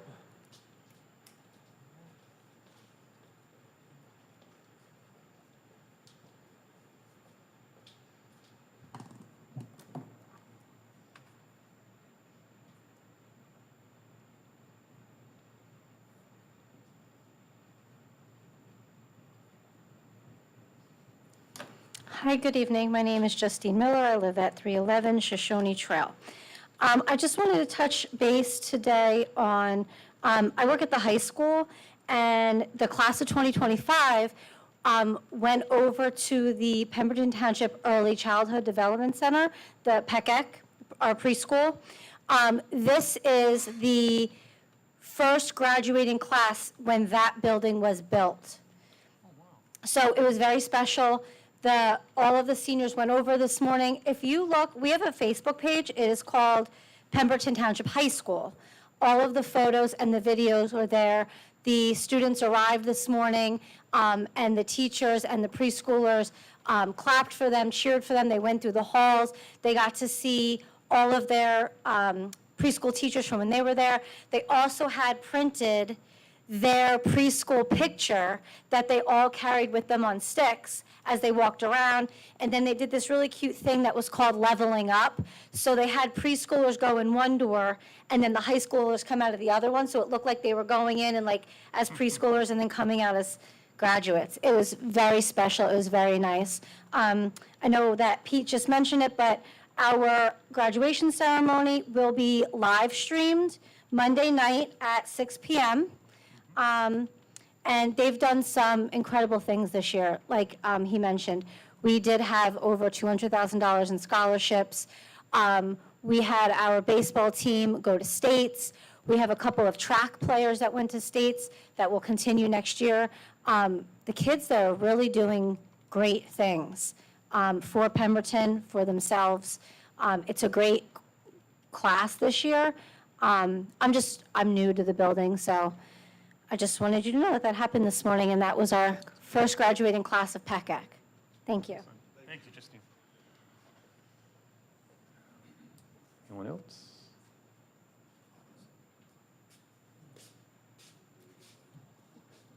You already came up once. You already came up once. Sorry about that. If you need to talk to us, you can catch up with us after this. All right. All right, let's move on. Meeting minutes, special meeting minutes of June 2nd, 2025, and regular meeting minutes of June 4th, 2025. What's that? It's part of the consent Oh, is it? agenda if you want to just do it with that. Okay.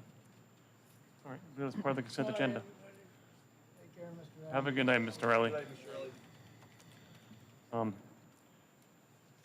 Motion on the consent agenda. Make a motion, we approve the minutes as read. I'll second them. Sorry, Dan. All right, no problem. Mr. Harper? Yes. Mr. Doyle?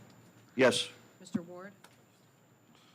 Yes, with the abstention for the June 2nd, 2025 meeting minutes. I wasn't there. Mr. Dewey? Yes. Mr. Bianchini? Yes. All right, resolutions.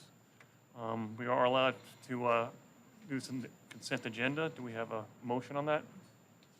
Well, there's a couple we want to talk Yep. about, right? I think we said we wanted to talk about 198 And 205. and 205. I'd like to talk about 190 real quick, too. 190. Do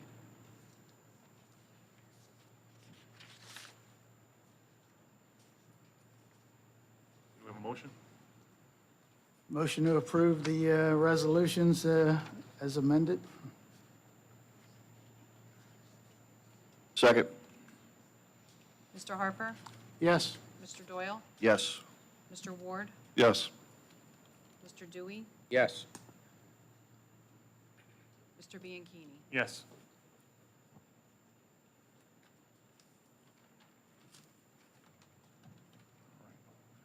Danny, you want to speak to Resolution 190-2025? Yeah, 190, I believe that's the Sun Market lot. Yeah. So the only question I have is the township's owned that property for over 15 years. And I guess Sun Market was renting the building just like Mr. Ellie was? I thought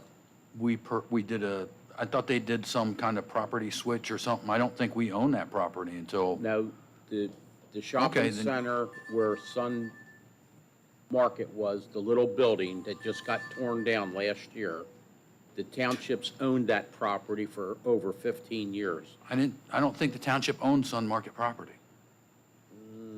I don't know. Okay. I mean, I could be wrong, Councilman Dewey, but I'm pretty sure that Sun Market owned their building. I don't know. But anyway, township owns all around it because they bought 12 stores out and tore them down. So I guess Sun still owned it. My thing is, they've already been moved across the street for over a year, maybe 2 years, when they renovated the old real estate building, and that's where they moved. Why would it take this long for our tax department realize that they never abandoned the taxes for Sun Mark? Couldn't tell you why there was a delay. You know, I mean, There are delays in the process. I hope you I know don't know that. how there could be delays on sewer and water. Either somebody's there or they're not there. You know, and it goes back to, we have a major problem in this building collecting money for utilities. And they're at the right price. I mean, this Wawa in Pemberton's been screwed up for years. You probably got over Talking to our 300. water department, that water meter was broken for a month, and we have repaired it, and I believe everything is back to normal. Well, So that was off for 1 month, not years, Councilman. Well, why are they paying $84 a quarter instead of $700? Don't know why that was done. Well, Are you you know. sure you have the right building? Yeah, I got the right building. I'm sorry, Eric, is there any way you can turn that down, sir? Please, thank you.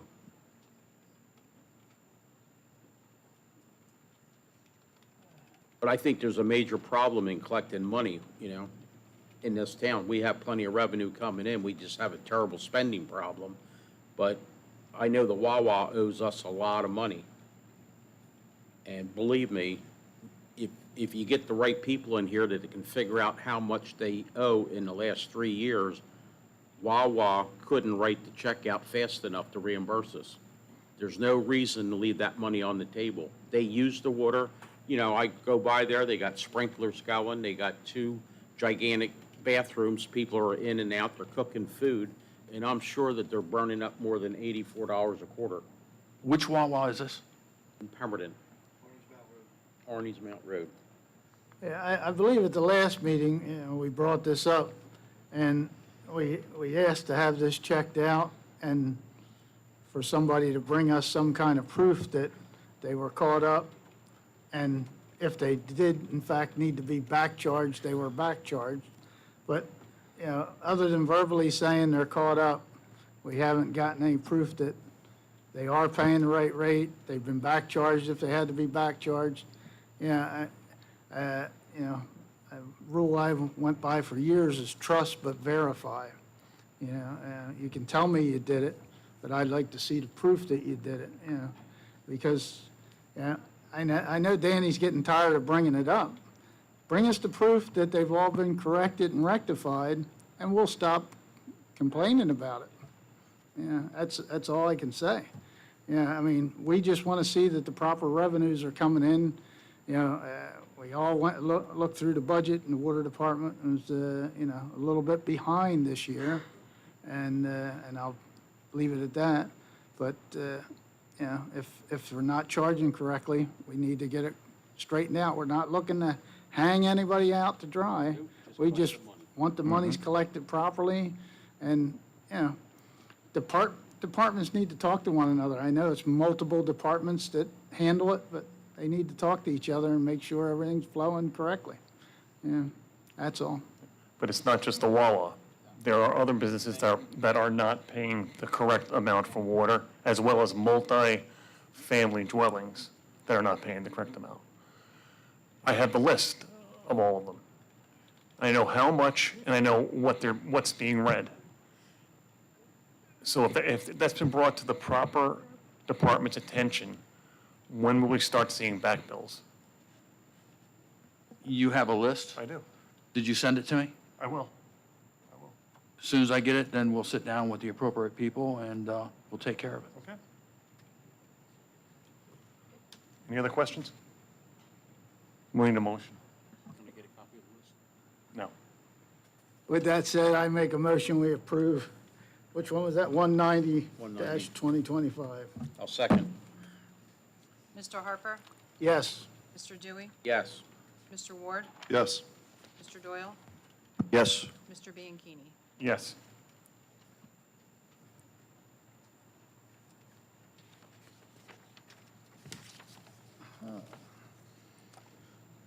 Who wants to start on 198?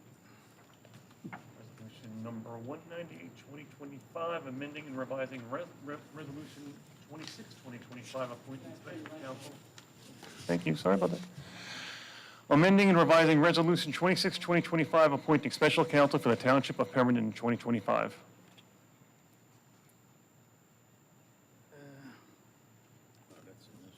You got it? 198. That's 128 198. or 198? All right, I thought you were going 196, sorry. No.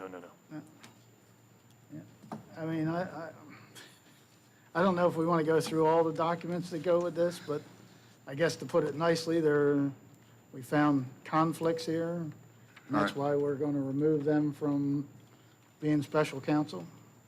I also had mentioned that somebody had asked me questions about some of the additional documents. I just went through my agenda, and I don't see any of that included in my agenda. Mayor, when you first started, it was explained your paper agenda wouldn't have all the backup. It's in the paperless agenda that you are sent. You have all the backup with that. Thank you. You're welcome. Anybody want to give the mayor a copy so he can look through it and answer anything? I don't know. I'd hate to have him left in the lurch here. Yeah. Council President, this is very disturbing. And I don't have a problem dumping them, but I would like to get to the bottom of the bookkeeping. And I know it's going to involve another investigation, but thank God we have a good law firm now. And I recognized half of these things, even the ones where they hid, where we never even got the answers from the investigation.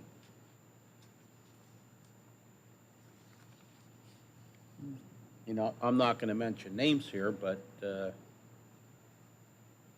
I see it billed here, but we never got the outcome of all the allegations, you know? So I think, you know, if you want to have a committee, form a committee, go over this and present everything to Jerry and then let him pick it apart like a vulture, and then we go to the next step. But, I mean, there's some bad stuff in here. And it's So- got to be corrected, and it's not going to be too good for some people. So Tell for the you. public's knowledge, what Councilman Dewey is speaking to is, there were some inconsistencies in the billing for our special counsel.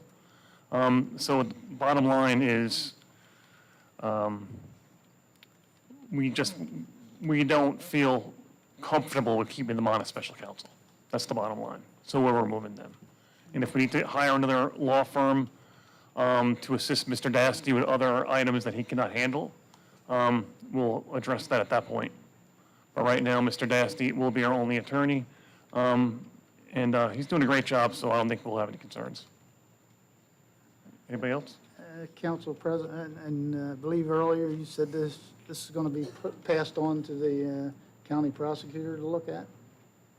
It already has. Okay. All right, thank you. You have a motion? With that being said, I make a motion that we approve 198-2025. I'll second that. Mr. Harper? Yes. Mr. Doyle? Yes. Mr. Ward? Yes. Mr. Dewey? Yes. Mr. Bianchini? Yes.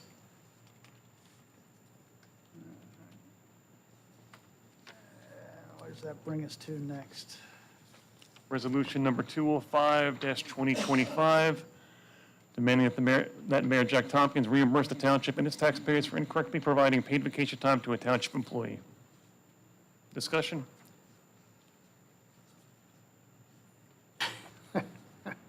Well, I think it's been a while in coming. I mean, you just can't, whether somebody deserves something or not, you just can't be paying people without approvals, so,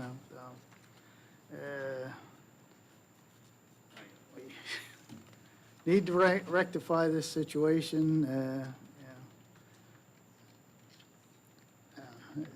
There's just so many things that could be done much better by communicating with council and, all the valuable employees that you have working here in the township that, have a vast amount of knowledge, but you just don't want to depend on them and work with everybody. It's just a shame this had to come to this, But I believe he should be held responsible and pay back every cent since he's the one that made the decision to pay somebody. That's my thoughts. No, and I agree with that, Harry. I think in a situation like this, whereby the employee didn't do anything wrong, if your boss offers you something, you pretty much are going to take it, right?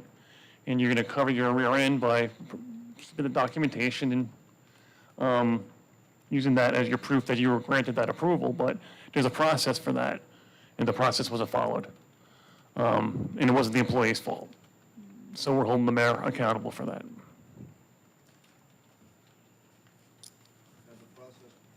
Had the process been followed, I, for one, personally would have been the first one to say yes.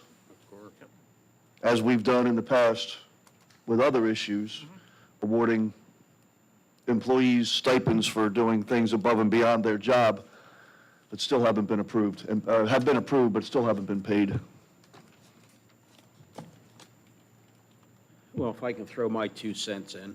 When we took the oath of office to serve this town of Pemberton Township, our main job is to take care of the taxpayers and watch your money. It's your money and my money. We pay our taxes. One of the first things with Mr. Ward and myself, we passed a resolution where nobody in this building can spend over $3,000 unless it goes through this council. Anything over $3,000 has to be put in a request and come in front of this council. So give an example of how this building operates. These fancy gates we got, we were never asked about it. They spent over $3,000 without going through the council.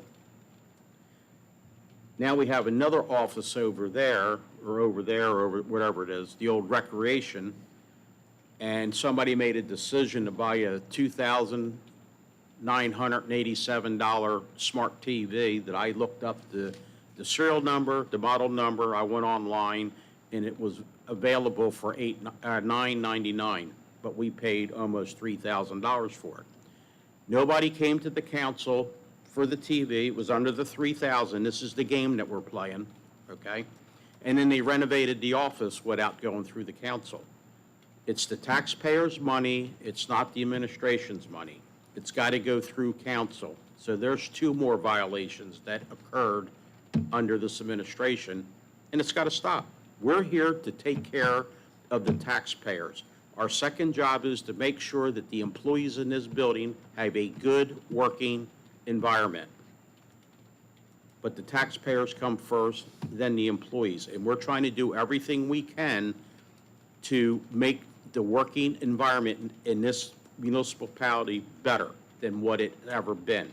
But we've got a big job ahead of us. It's like trying to push a dump truck uphill when we don't get any cooperation or communication from administration. The other thing is, just to give you an example, Hornicle will be gone a year in August, and there's no reason why we don't have a business administrator over there. That's not our job, that's his job, okay? It's awful, and hopefully it comes to an end soon. We're digging. Councilman, I brought you a business administrator recently that had 20 years' experience, wanted the job, and this council would not give consent to hire that. So was he the only BA that was looking for a job? He was the most qualified individual. Now, what was that, the guy from, what was it? Well, I believe another one was also interviewed without our input, and where does that one have us now? Yeah. I believe if you look at the way things are, it says, I need your consent. Not that you're in part of the interview process or the selection. You give consent. And I That's the way it understand is. that, but if we had It's not- confidence in your decisions, Councilman. we wouldn't ask to be involved with it. Councilman, it's not your responsibility to select the individual. That's my job. Well, why don't you Yours is do to your give job? consent. And how, again, how did it work out with the one you chose before Christmas? Where do we stand with that one? Another lawsuit. Good choice. Lawsuit. Yeah. And then the other guy that he gave to us, when I got done reading the resume, he made the mayor and the administrator look like altar boys. The guy from North Jersey. You know, we need an administrator. Nothing's getting done. And if you don't believe me, you know, we got sewer bills that belongs to the township, the Wawa water situation. I asked the CFO at the last meeting, what was the total income that the water department brought in? Almost $2 million, and they're $200 in the red. But I guarantee you, if you straightened out the billing, they would have been even. There's no reason for them to be in the red when they're the only game in town. And it comes down to management. There's nobody got their finger on the pulse in this building. And I believe we had a resident before ask us about the sexual harassment policy and its enforcement. And correct me if I'm wrong, but I think the business administrator is the primary enforcer of that policy for the entire township. Yeah.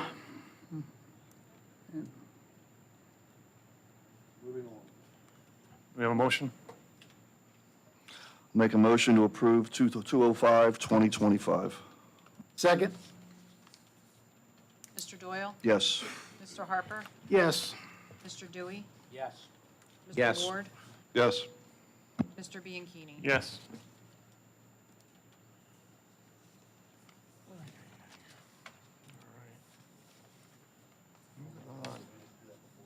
Yeah, we did, okay. Can we have a motion on 203-2025, the affordable housing resolution? Make a motion to approve 203-2025. Second? Mr. Ward? Yes. Mr. Harper? Yes. Mr. Dewey? Yes. Mr. Doyle? Yes. Mr. Bianchini? Yes. Okay, next thing on the agenda is the introduction of the 2025 municipal budget. Council President, before we start that, since I think it'll be a lengthy section, can we take a small break since we've been here 2 hours already? There's no discussion, we're just introducing. Okay. How about if we knock out the ordinances, get through them, and then spend the rest of the night on the introduction of the budget? There's nothing to talk about. Oh, We're it's just here, just, we're okay, introducing. okay. Yeah. Actually, you know, let's take 5 minutes. We have been here for 2 hours. Let's take a 5-minute break.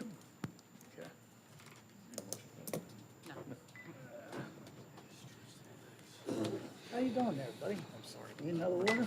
Huh? I'm sorry about that first before. She's the only person I ever in my life did not have to go away in a public setting or in a meeting until 2 times here in 6 months.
Can we please get started?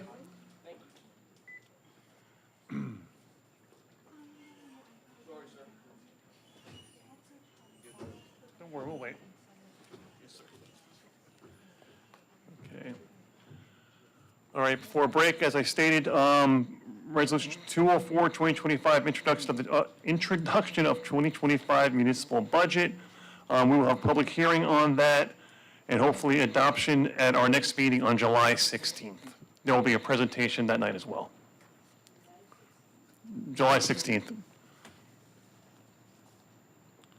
All right, moving on to ordinances for second reading, public. Oh, All right, I'll make a motion. Right, yeah. I knew it was motion? going too fast. I'll make a motion to introduce 204, 2025, introduction of 2025 municipal budget. I'll second that. Mr. Ward? Yes. Mr. Doyle? Yes. Mr. Dewey? Yes. Mr. Harper? Yes, Mr. Bianchini? yes. Can I move on now? Now you can go. All right, ordinances for second reading, public hearing, and/or adoption. There is one ordinance we're actually going to table for a later meeting because we need to have a discussion with the Pinelands about it.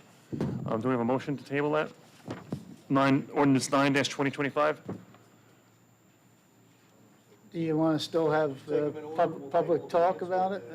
If you And want. that way it can be, yeah. If you want, It's okay. up- Yeah. Okay, ordinance number 8-2025, an ordinance of the Township of Pemberton, County of Burlington, State of New Jersey, voiding ordinance 3-2024, and thereby voiding the non-condemnation redevelopment plan for certain parcels on blocks 790, 790.01, 791.02, 792, 793, and 1999, known as the South Pemberton Road Development Plan. Discussion? Any questions?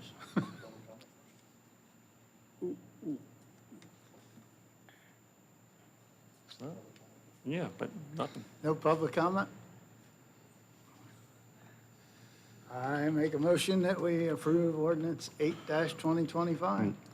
Council President, if I may. You go right ahead. I'm sorry, before we go to a motion to approve. My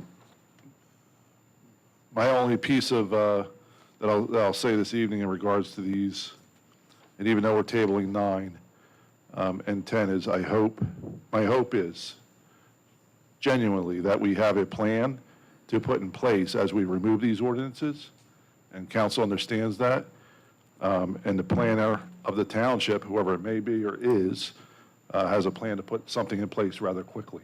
Because if we do not act quickly, terrible things can happen. Oh, we know. And Okay.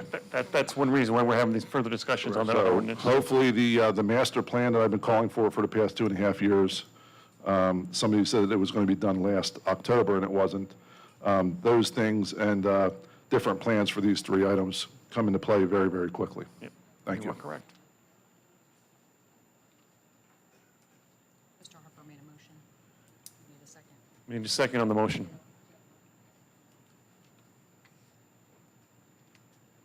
I'll second the motion. Mr. Harper? Yes, Mr. Doyle? Yes. Mr. Ward? Yes. Mr. Dewey? Yes. Mr. Bianchini? Yes.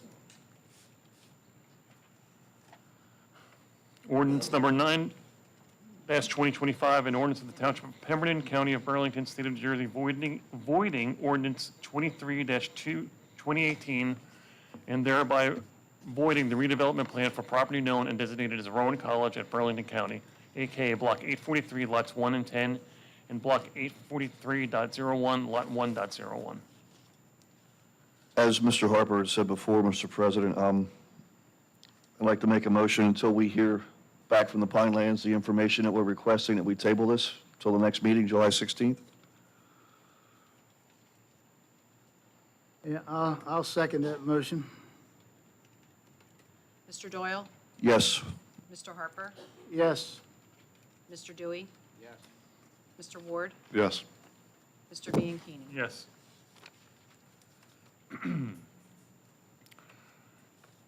Ordinance number 10-2025, an ordinance of the Township of Pemberton, County of Burlington, State of New Jersey, voiding ordinance 1-2021.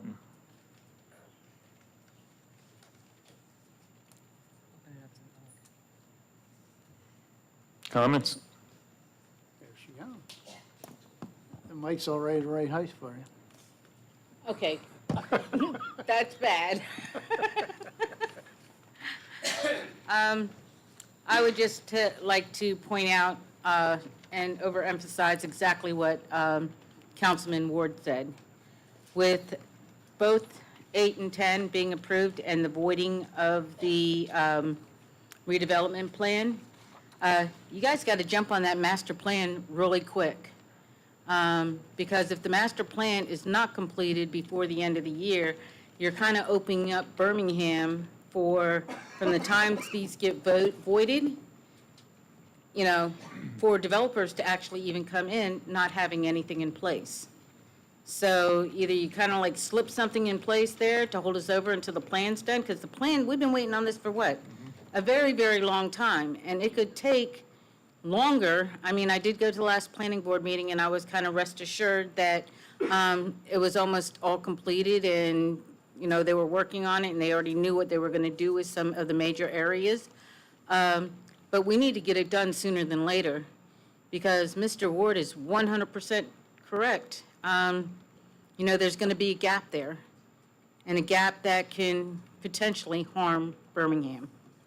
So, I mean, I'm all for voiding these redevelopment plans, but it also is a bit terrifying too. But thank you. Thank you, Pat. Any other comments? Any other comments? Need a motion. Make a motion to approve ordinance 10-2025.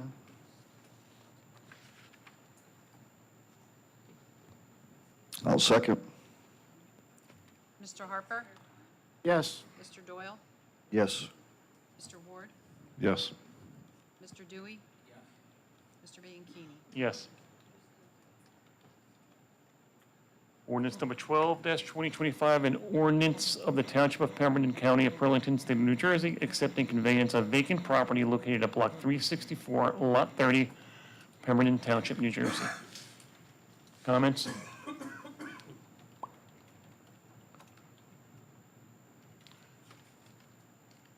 Gentlemen, motion? I'll make a motion to approve ordinance 12-2025. Second. Mr. Doyle? Yes. Mr. Harper? Yes. Mr. Dewey? Mr. Ward? Yes. Mr. Bianchini? Yes.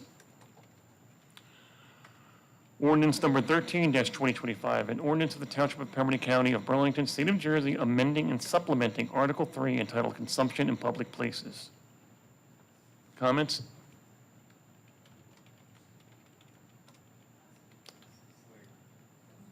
Council? Motion? I will make a motion to support ordinance number 13-2025. I'll second. Mr. Doyle? Yes. Mr. Ward? Yes. Mr. Dewey? Yes. Mr. Harper? Yes. Mr. Bianchini? Yes. Ordinances for introduction. Ordinance number 14-2025, an ordinance establishing calendar year 2025 salary ranges for certain employees of the Township of Pemberton. Ordinance number 15-2025, bond ordinance providing for various 2025 general capital improvements by and in the Township of Pemberton in the County of Burlington, State of New Jersey, appropriating $1,490,559, therefore, and authorizing the issuance of $1,416,031.05 bonds or notes to finance part of the cost thereof. Ordinance number 16-2025, bond ordinance providing for various 2025 water utility improvements by and in the Township of Pemberton, in the County of Burlington, State of New Jersey, appropriating $1,991,980, therefore, and authorizing the issuance of $1,892,381 in bonds or notes to finance part of the cost thereof. Ordinance number 17-2025, bond ordinance providing for various 2025 sewer utility improvements by and in the Township of Pemberton, in the County of Burlington, State of New Jersey. the township, appropriating $2,817,000 therefore from the sewer utility of the township and authorizing the issuance of $2,817,000 of bonds or notes of the township to finance part of the costs thereof.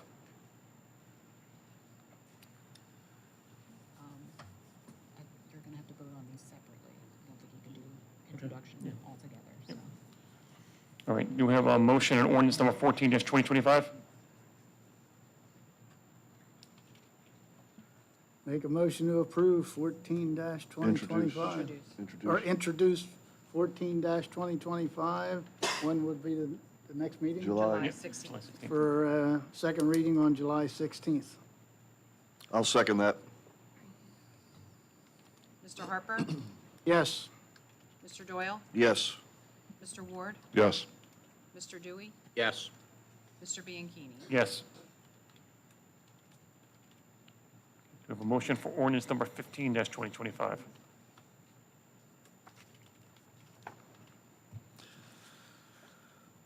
Could I ask the CFO a question? Sure, right Candace, on these three spending ordinances, I know some of the people in the audience are worried about the dollar amount, but a lot of that is just that we have to upfront it, and then we're going to get that back after the fact. Am I correct, the water and sewer one? Yes. We're going to get, For the larger amounts on the water and sewer, it is, well, I should say for the water, it's upfronting the money yeah, and then getting that back. It's more of a timing issue. right. So we right. basically need the authorization to spend. Right. As far as it comes to the sewer, I believe those are just improvements that we need to do internally. Yeah, I even believe, if I'm not wrong, we're getting about half of that money back too, I believe. I'm not sure.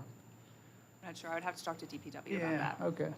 But just so you people know, we are looking to spend a lot of money, but, some of it's because we have to upfront it and then we get that money back after we've done the job. So, that's all. I just wanted to make the audience aware.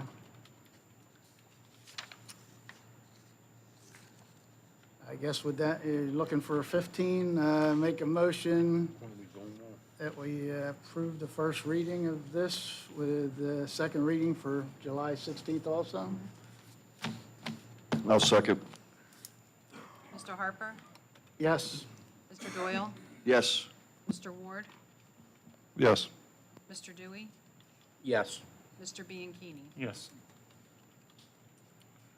Ordinance number 16-2025. Need a motion, discussion? What's your pleasure?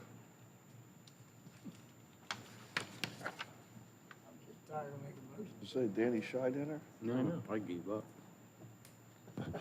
I'll make a motion, we introduce ordinance number 16, 2025 at the July 16th meeting for possible adoption and public comment. Second. Mr. Doyle? Yes. Mr. Harper? Yes. Mr. Dewey? Yes. Mr. Ward? Yes. Mr. Bianchini? Yes. Ordinance number 17-2025. Discussion? Motion? Make a motion to introduce ordinance number 17, 2025 at our July 16th meeting for public. I'll second. Mr. Ward? Yes. Mr. Dewey? Yes. Mr. Harper? Yes. Mr. Doyle? Yes. Mr. Bianchini? Yes. We got to go back a second here. That's-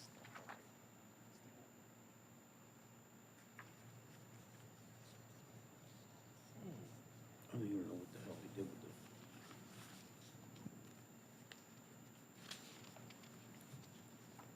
That's the one I was given. We missed something? That's the old salary ordinance. That's not the new one. That's the only one I was provided. Oh, it's first reading. Yeah. All right. New business? Purchase over 3,000? Questions?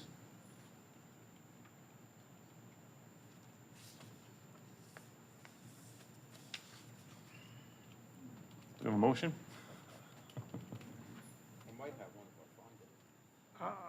I'll make a motion to approve A1 under new business. I'll second. Mr. Harper? Yes. Mr. Doyle? Yes. Mr. Ward? Yes. Mr. Dewey? Yes. Mr. Bianchini? Yes.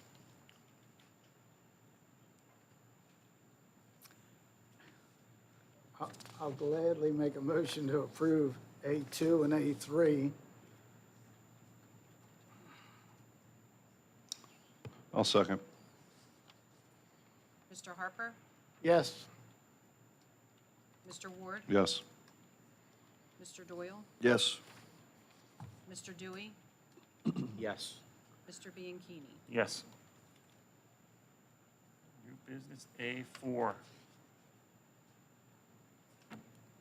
Discussion?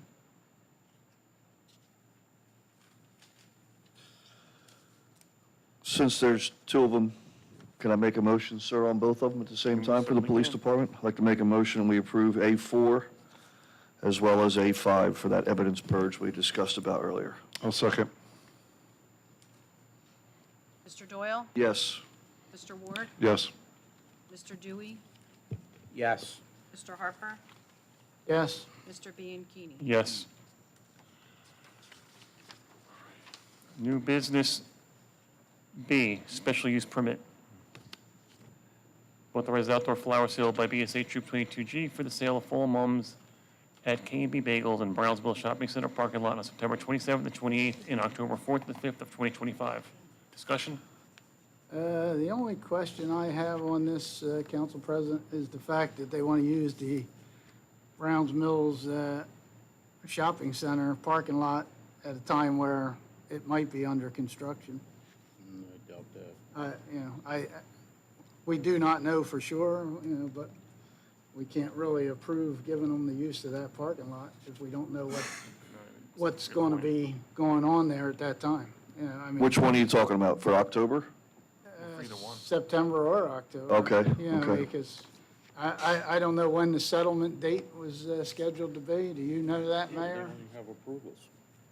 I think it's still up in the air because we have tenants in there. All right, so, as much as I'd like to help the Boy Scouts out, we just really, Well, we can also offer the other lot where they were set up today, Where was that? between Emergency Squad and the CVS. It's not under construction, yeah. Why can't we do an approval based on the fact that if, at the time, they're approved as long as there's no ongoing construction? If we anticipate there's going to be ongoing construction, they'll have to come back to us for another location, that's all. well, that or Councilman Dewey just had a good idea. The alternate would be the parking lot next to the old EMS building, To the which, CVS, they were all set up there today with tents and everything, doing stuff. yeah. It- So and it's easy in and I out. guess if we let them know that, if this one's not available, they can definitely use that. So approve a secondary backup spot for them anyway, Yeah, that would Good be idea. a good idea. Counsel, can I ask a question? Why is K&B on there? We don't own that property. Any special use permit required on any outdoor sales, because it's not something that's allowed in town by code. So Okay. if they wanted to do it on another business's sidewalk, they would have to get a special use permit to do that. That's why K&B is included, and You can say I learned something new today. Thank you. their letter does request dates in December, but they didn't have a letter from K&B, so I told them they'd have to come back for that. So. Make a motion with the condition that if it's under, Yeah, I'll make a motion, we approve B for the special use permit with the secondary backup location in the event that there is construction at the time that of their request. I'll second. Mr. Doyle? Yes. Mr. Ward? Yes. Mr. Dewey? Yes. Mr. Harper? Yes. Mr. Bianchini? yes. Number 14 on our agenda, approval by council required for payment of vouchers on bill list dated 6/12/2025. Questions, discussions? Yeah, we're looking at one, but would everybody turn to page 16?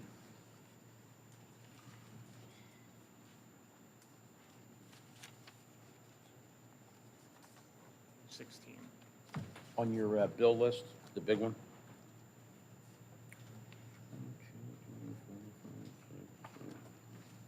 It would be the 7th charge down from the top. Say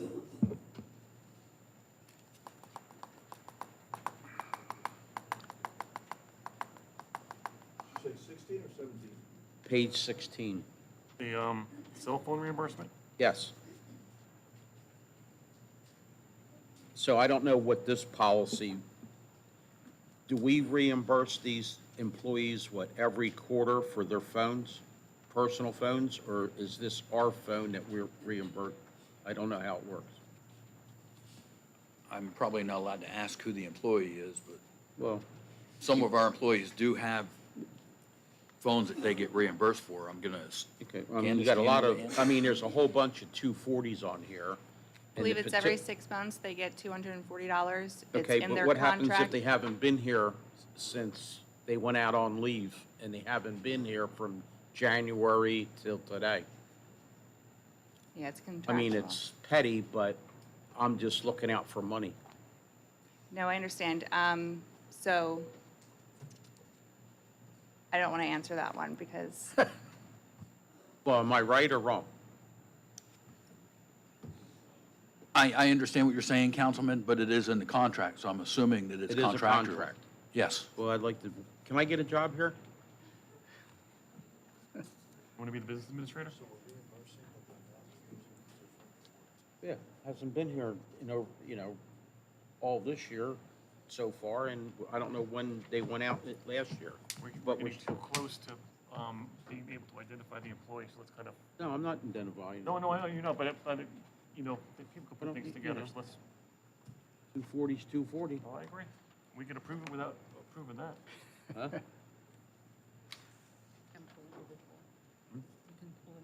Yeah. I'm still looking for the ones that Danny and I had discussed. I mean, I understand it's a small amount, but do you really even want to bother dabbling on violating a contractual issue with an employee over that? Personally, I don't think it's worth it. What do you mean worth I it? agree. I'm just trying to bring it out. I agree 100%. You know, I we understand where you're have, coming from. Water bills, and here's, we're giving people money for phones, and they're not even here, Councilman, can I ask that when you are able to, send me an email with the individual? Don't you and- have this? No, he doesn't bring it. I'm asking to send me an email with the individual. We're going to be going into contracts here soon, and that's something on that contract that they're under, maybe we can look at and have it changed where if they're not working or whatever, they're not going to get reimbursed for that cell phone. Candace, you got that, right? Send it to them, Please. please. Okay. And sorry for the delay, but on page 20, we brought this up and didn't pay it last month, the 3 Madden and Madden bills. I know I asked more about it, and I still question the fact whether JIF assigned these people or they were requested. All right, what page? Page 20, 20. the 3 Madden and Madden bills that we, Oh, wait. and, I mean, in my mind, what I was told these actions are for, I don't think we should pay it at all, yeah. Page 20. Doesn't say this page 20. I second. You don't have it? No. What page is it? Page 20. Oh, hiding it again. Yeah, it gets further back every time. Oh, yeah. But in my opinion, I don't think, whether they assigned them or they were chosen to be on there, I don't think we should pay it, because, I mean, the lawsuit is far beyond employer problems. And I don't think the township taxpayer should be paying for this litigation. So, I mean, unless Jeff wants to come explain this to us, or Madden and Madden wants to come explain this to us, I mean, unless I'm wrong, page 20. Mine's on page 6. Sure. Or is that, Apparently, some of the bill lists are by vendor and some of them are by budget account. You normally get them by budget Yeah, account. but this is what I'm used to seeing. This All one. right, so, Yeah. sorry about that, guys. Well, you're but special, Harry, you're It's, special. yeah, Harry got the special. I like that. but it's on there. But anyway, I think we should pull these guys from being paid until we get further explanation from Jeff saying that we have to pay this bill. Because like I said, it's not an employee-employer litigation problem. It's far beyond that. That's what, that's my justification for that. We have to draw the line somewhere. The free lunch is over as far as I'm concerned for paying for all these lawsuits. It's got to stop somewhere. I would think at some point, when they finally realize they're not getting paid by us, maybe we'll get the clarification we're looking for. I think so. They'll have a whole month to come back and talk to us, I We'll guess. see him in court. Miss CFO, could you get that information for us on that? If, No, she can't. She can't? No, she can't. Jeez. I can get that for you. Or check with the CFO is VA? never coming to another meeting. Sorry about that, but just my thoughts. That's, so anybody else have anything I else? have one more. Oh, good man. And Knew it's, we brought you here for a reason. I'm glad I'm here. So are we. This is for Mr. Joe. And I don't need the answer tonight, but I'd like, on page 6, there's 2 bills. They're not big bills, but it's for solar on Pasadena Road. Okay. And I know that we tore that down over a year ago. And I'm just checking to see if the snake's coming out of the hole again. Pasadena Road to solar on, it's probably the Lang property. Yeah. Councilman, they did reach out to me 2 weeks ago, wanting permission to access the property to do their study or whatever. So I think they're out there looking Well, for it now. Pineland's already turned it down over a year ago for wetlands. Okay. All right, so, and we voted against it because it's a stupid thing to begin with anyway to do out there. That's my only question, and I see it on the bill list, and I'm saying, what's this? We already, And I know once they called it's you. another schmeek deal. I know once they called you, you referred them right over to community development, right?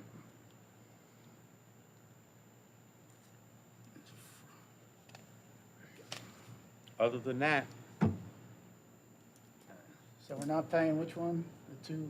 no, we can pay them, but, You just want them to Yeah, find out what's going on? yeah, I, It's just the bill list minus the 3 Madden and Madden bills. Yes, I make a motion, we approve the bill list minus the Madden and Madden, Maddens. and anything to do with ARH. Is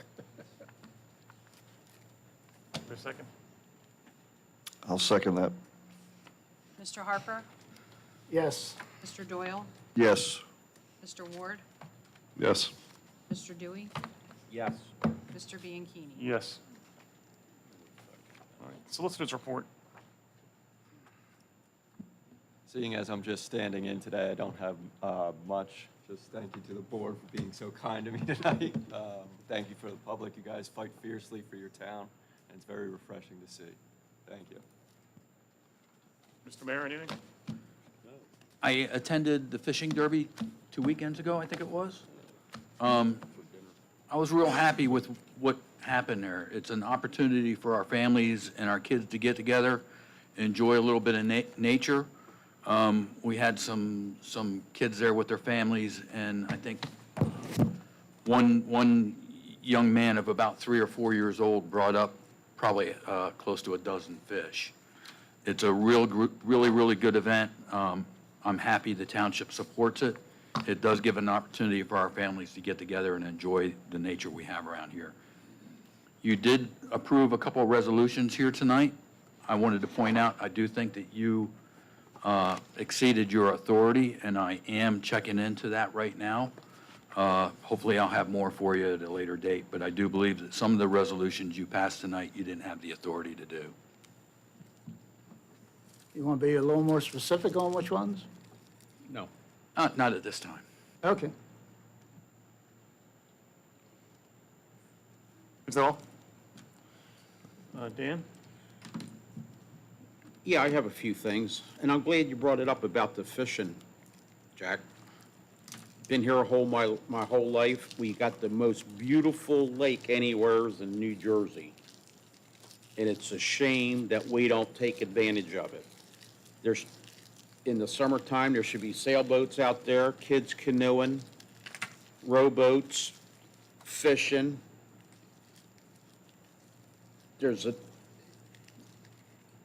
I would love to see somebody, well, we run everybody out of town that comes in to do business with us. We don't take care of them, but you take a little building like Sunmark was there, they could have sold fishing poles, fishing license, bobbers,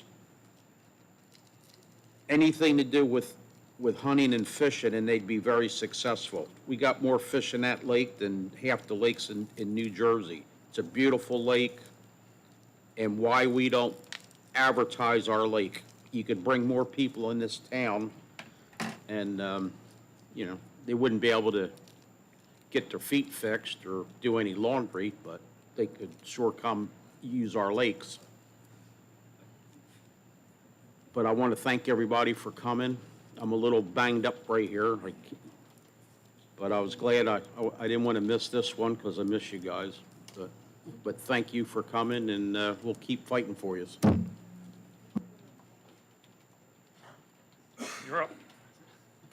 All right, and before I end, I've been having a lot of questions for the mayor.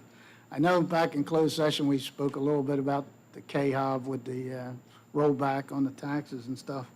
But any idea on when we're going to have another tax property sale? Because I know we have a few properties. It'll be next year. Next year?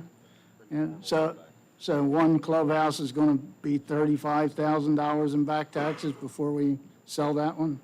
It'll be next year. Yeah, I mean, it's amazing, how the property had 15,000 plus back taxes, but it missed coming out on the list for auction, I don't know how that happened. And then from what I understand, they're not paying any water or sewer bills over there either. But we'll just let that. From what I understand, Councilman, there's no water in the building or sewer in the building. Well, they're still entitled to pay a bill. They took over the property. They got water and sewer there. You gotta pay a bill.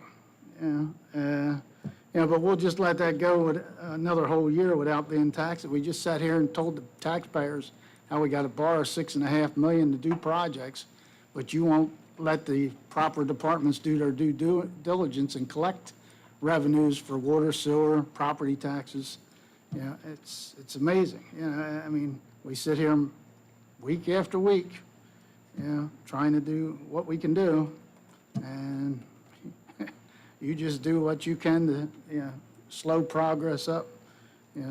Selling properties that we could sell, solve problems that we could solve simply. I mean, I hate to beat a dead horse with the Mr. Ellie, but you either got to, make some kind of agreement with them, whether it's the EMS building, or make arrangements to get them set up somewhere else, and then New Horizon will be able to move on. But you tell him to see you, then you're not there, and then you don't call him back when he asked you to call him. Sir, I never asked Mr. Ellie to see me yesterday. Okay. All right. So you're confusing things, I believe. All right. Well,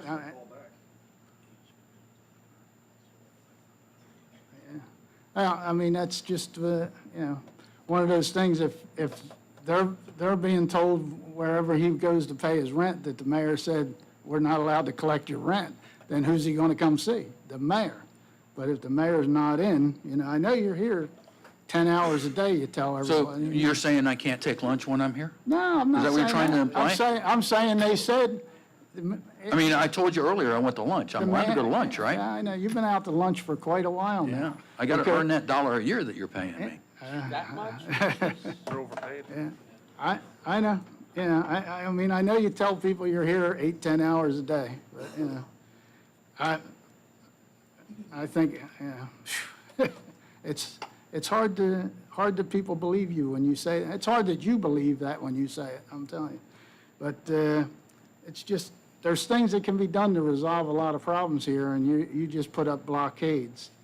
One of the other things that, I mean, we've worked forward with the budget and stuff. We're helping to work forward the per diem firefighters because we think that's a good thing and all. But maybe one of the things I know I'd like to see, and I think we are allowed to see it, the fire department does an annual audit. And I think since the town and the council are working with them, giving them monies for trucks and paid firefighter, we should be able to get a copy of their annual audit. Maybe you can make a request for that, if you have time. I know you're busy. As far as all these coming out, thank you very much. We're going to give you a month off from us. We're not having a meeting until July 16th. So you'll get a month off from us, but please come back. Stay tuned. Things will be getting better. Thank you.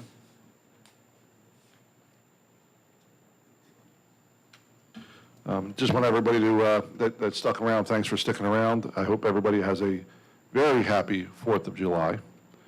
And I think the water carnival will be over and done with before we get back, right? So I hope to see everybody at the water carnival as well. So thank you very much for sticking around. Good to see everybody. Have a great night.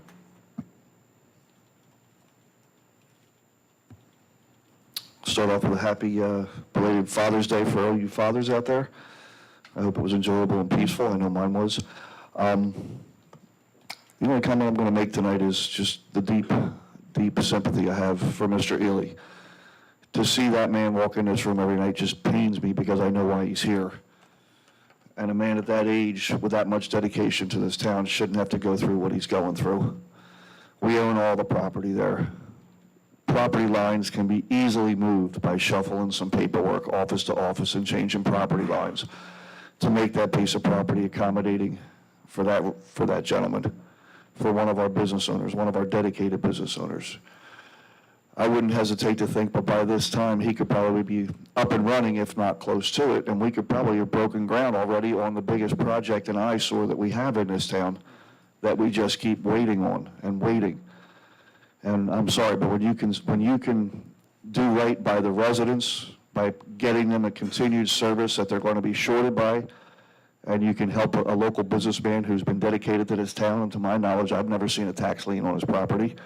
He pays his rent, and he's dedicated. He takes care of our residents. And there's a time when, I guess you could call it a favor.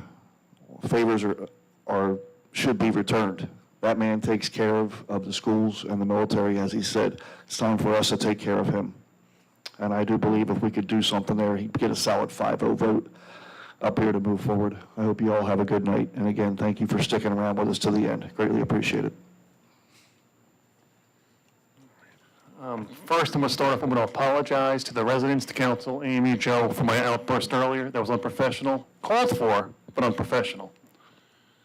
I do apologize for that. That's very uncharacteristic of me. But I've never witnessed such a poor, such a lack of leadership, such a lack of empathy for people. You know, when you're in a leadership position, your most valuable resource is your people. In this case, your residents. And you don't care about them. You just don't. And it's sad. We've said enough about that. A couple updates. The Economic and Business Development Council, that was the brainchild of Mr. Ward. We're up and running. We've got some great events coming up. Marty's on the committee with us. We're getting ready to plan a farmer's market and a food truck event for early fall, so be on the lookout for that. We're just in the beginning phase of getting that started, so it should be a wonderful event.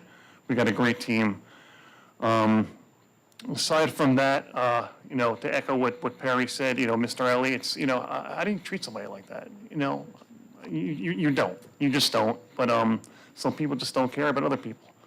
And that's all there is to it. When you're in over your head, you're insecure, so what do? You lash out. and you take it out on the people that you should be taking care of. That's all I got. Joe, thanks for filling in for your dad. We'll tell him you did a much better job than he did. Thank you all for coming out. Those, if you're still online, thank you for being there as well. And we'll see you in about a month. Have a great night. Motion to adjourn?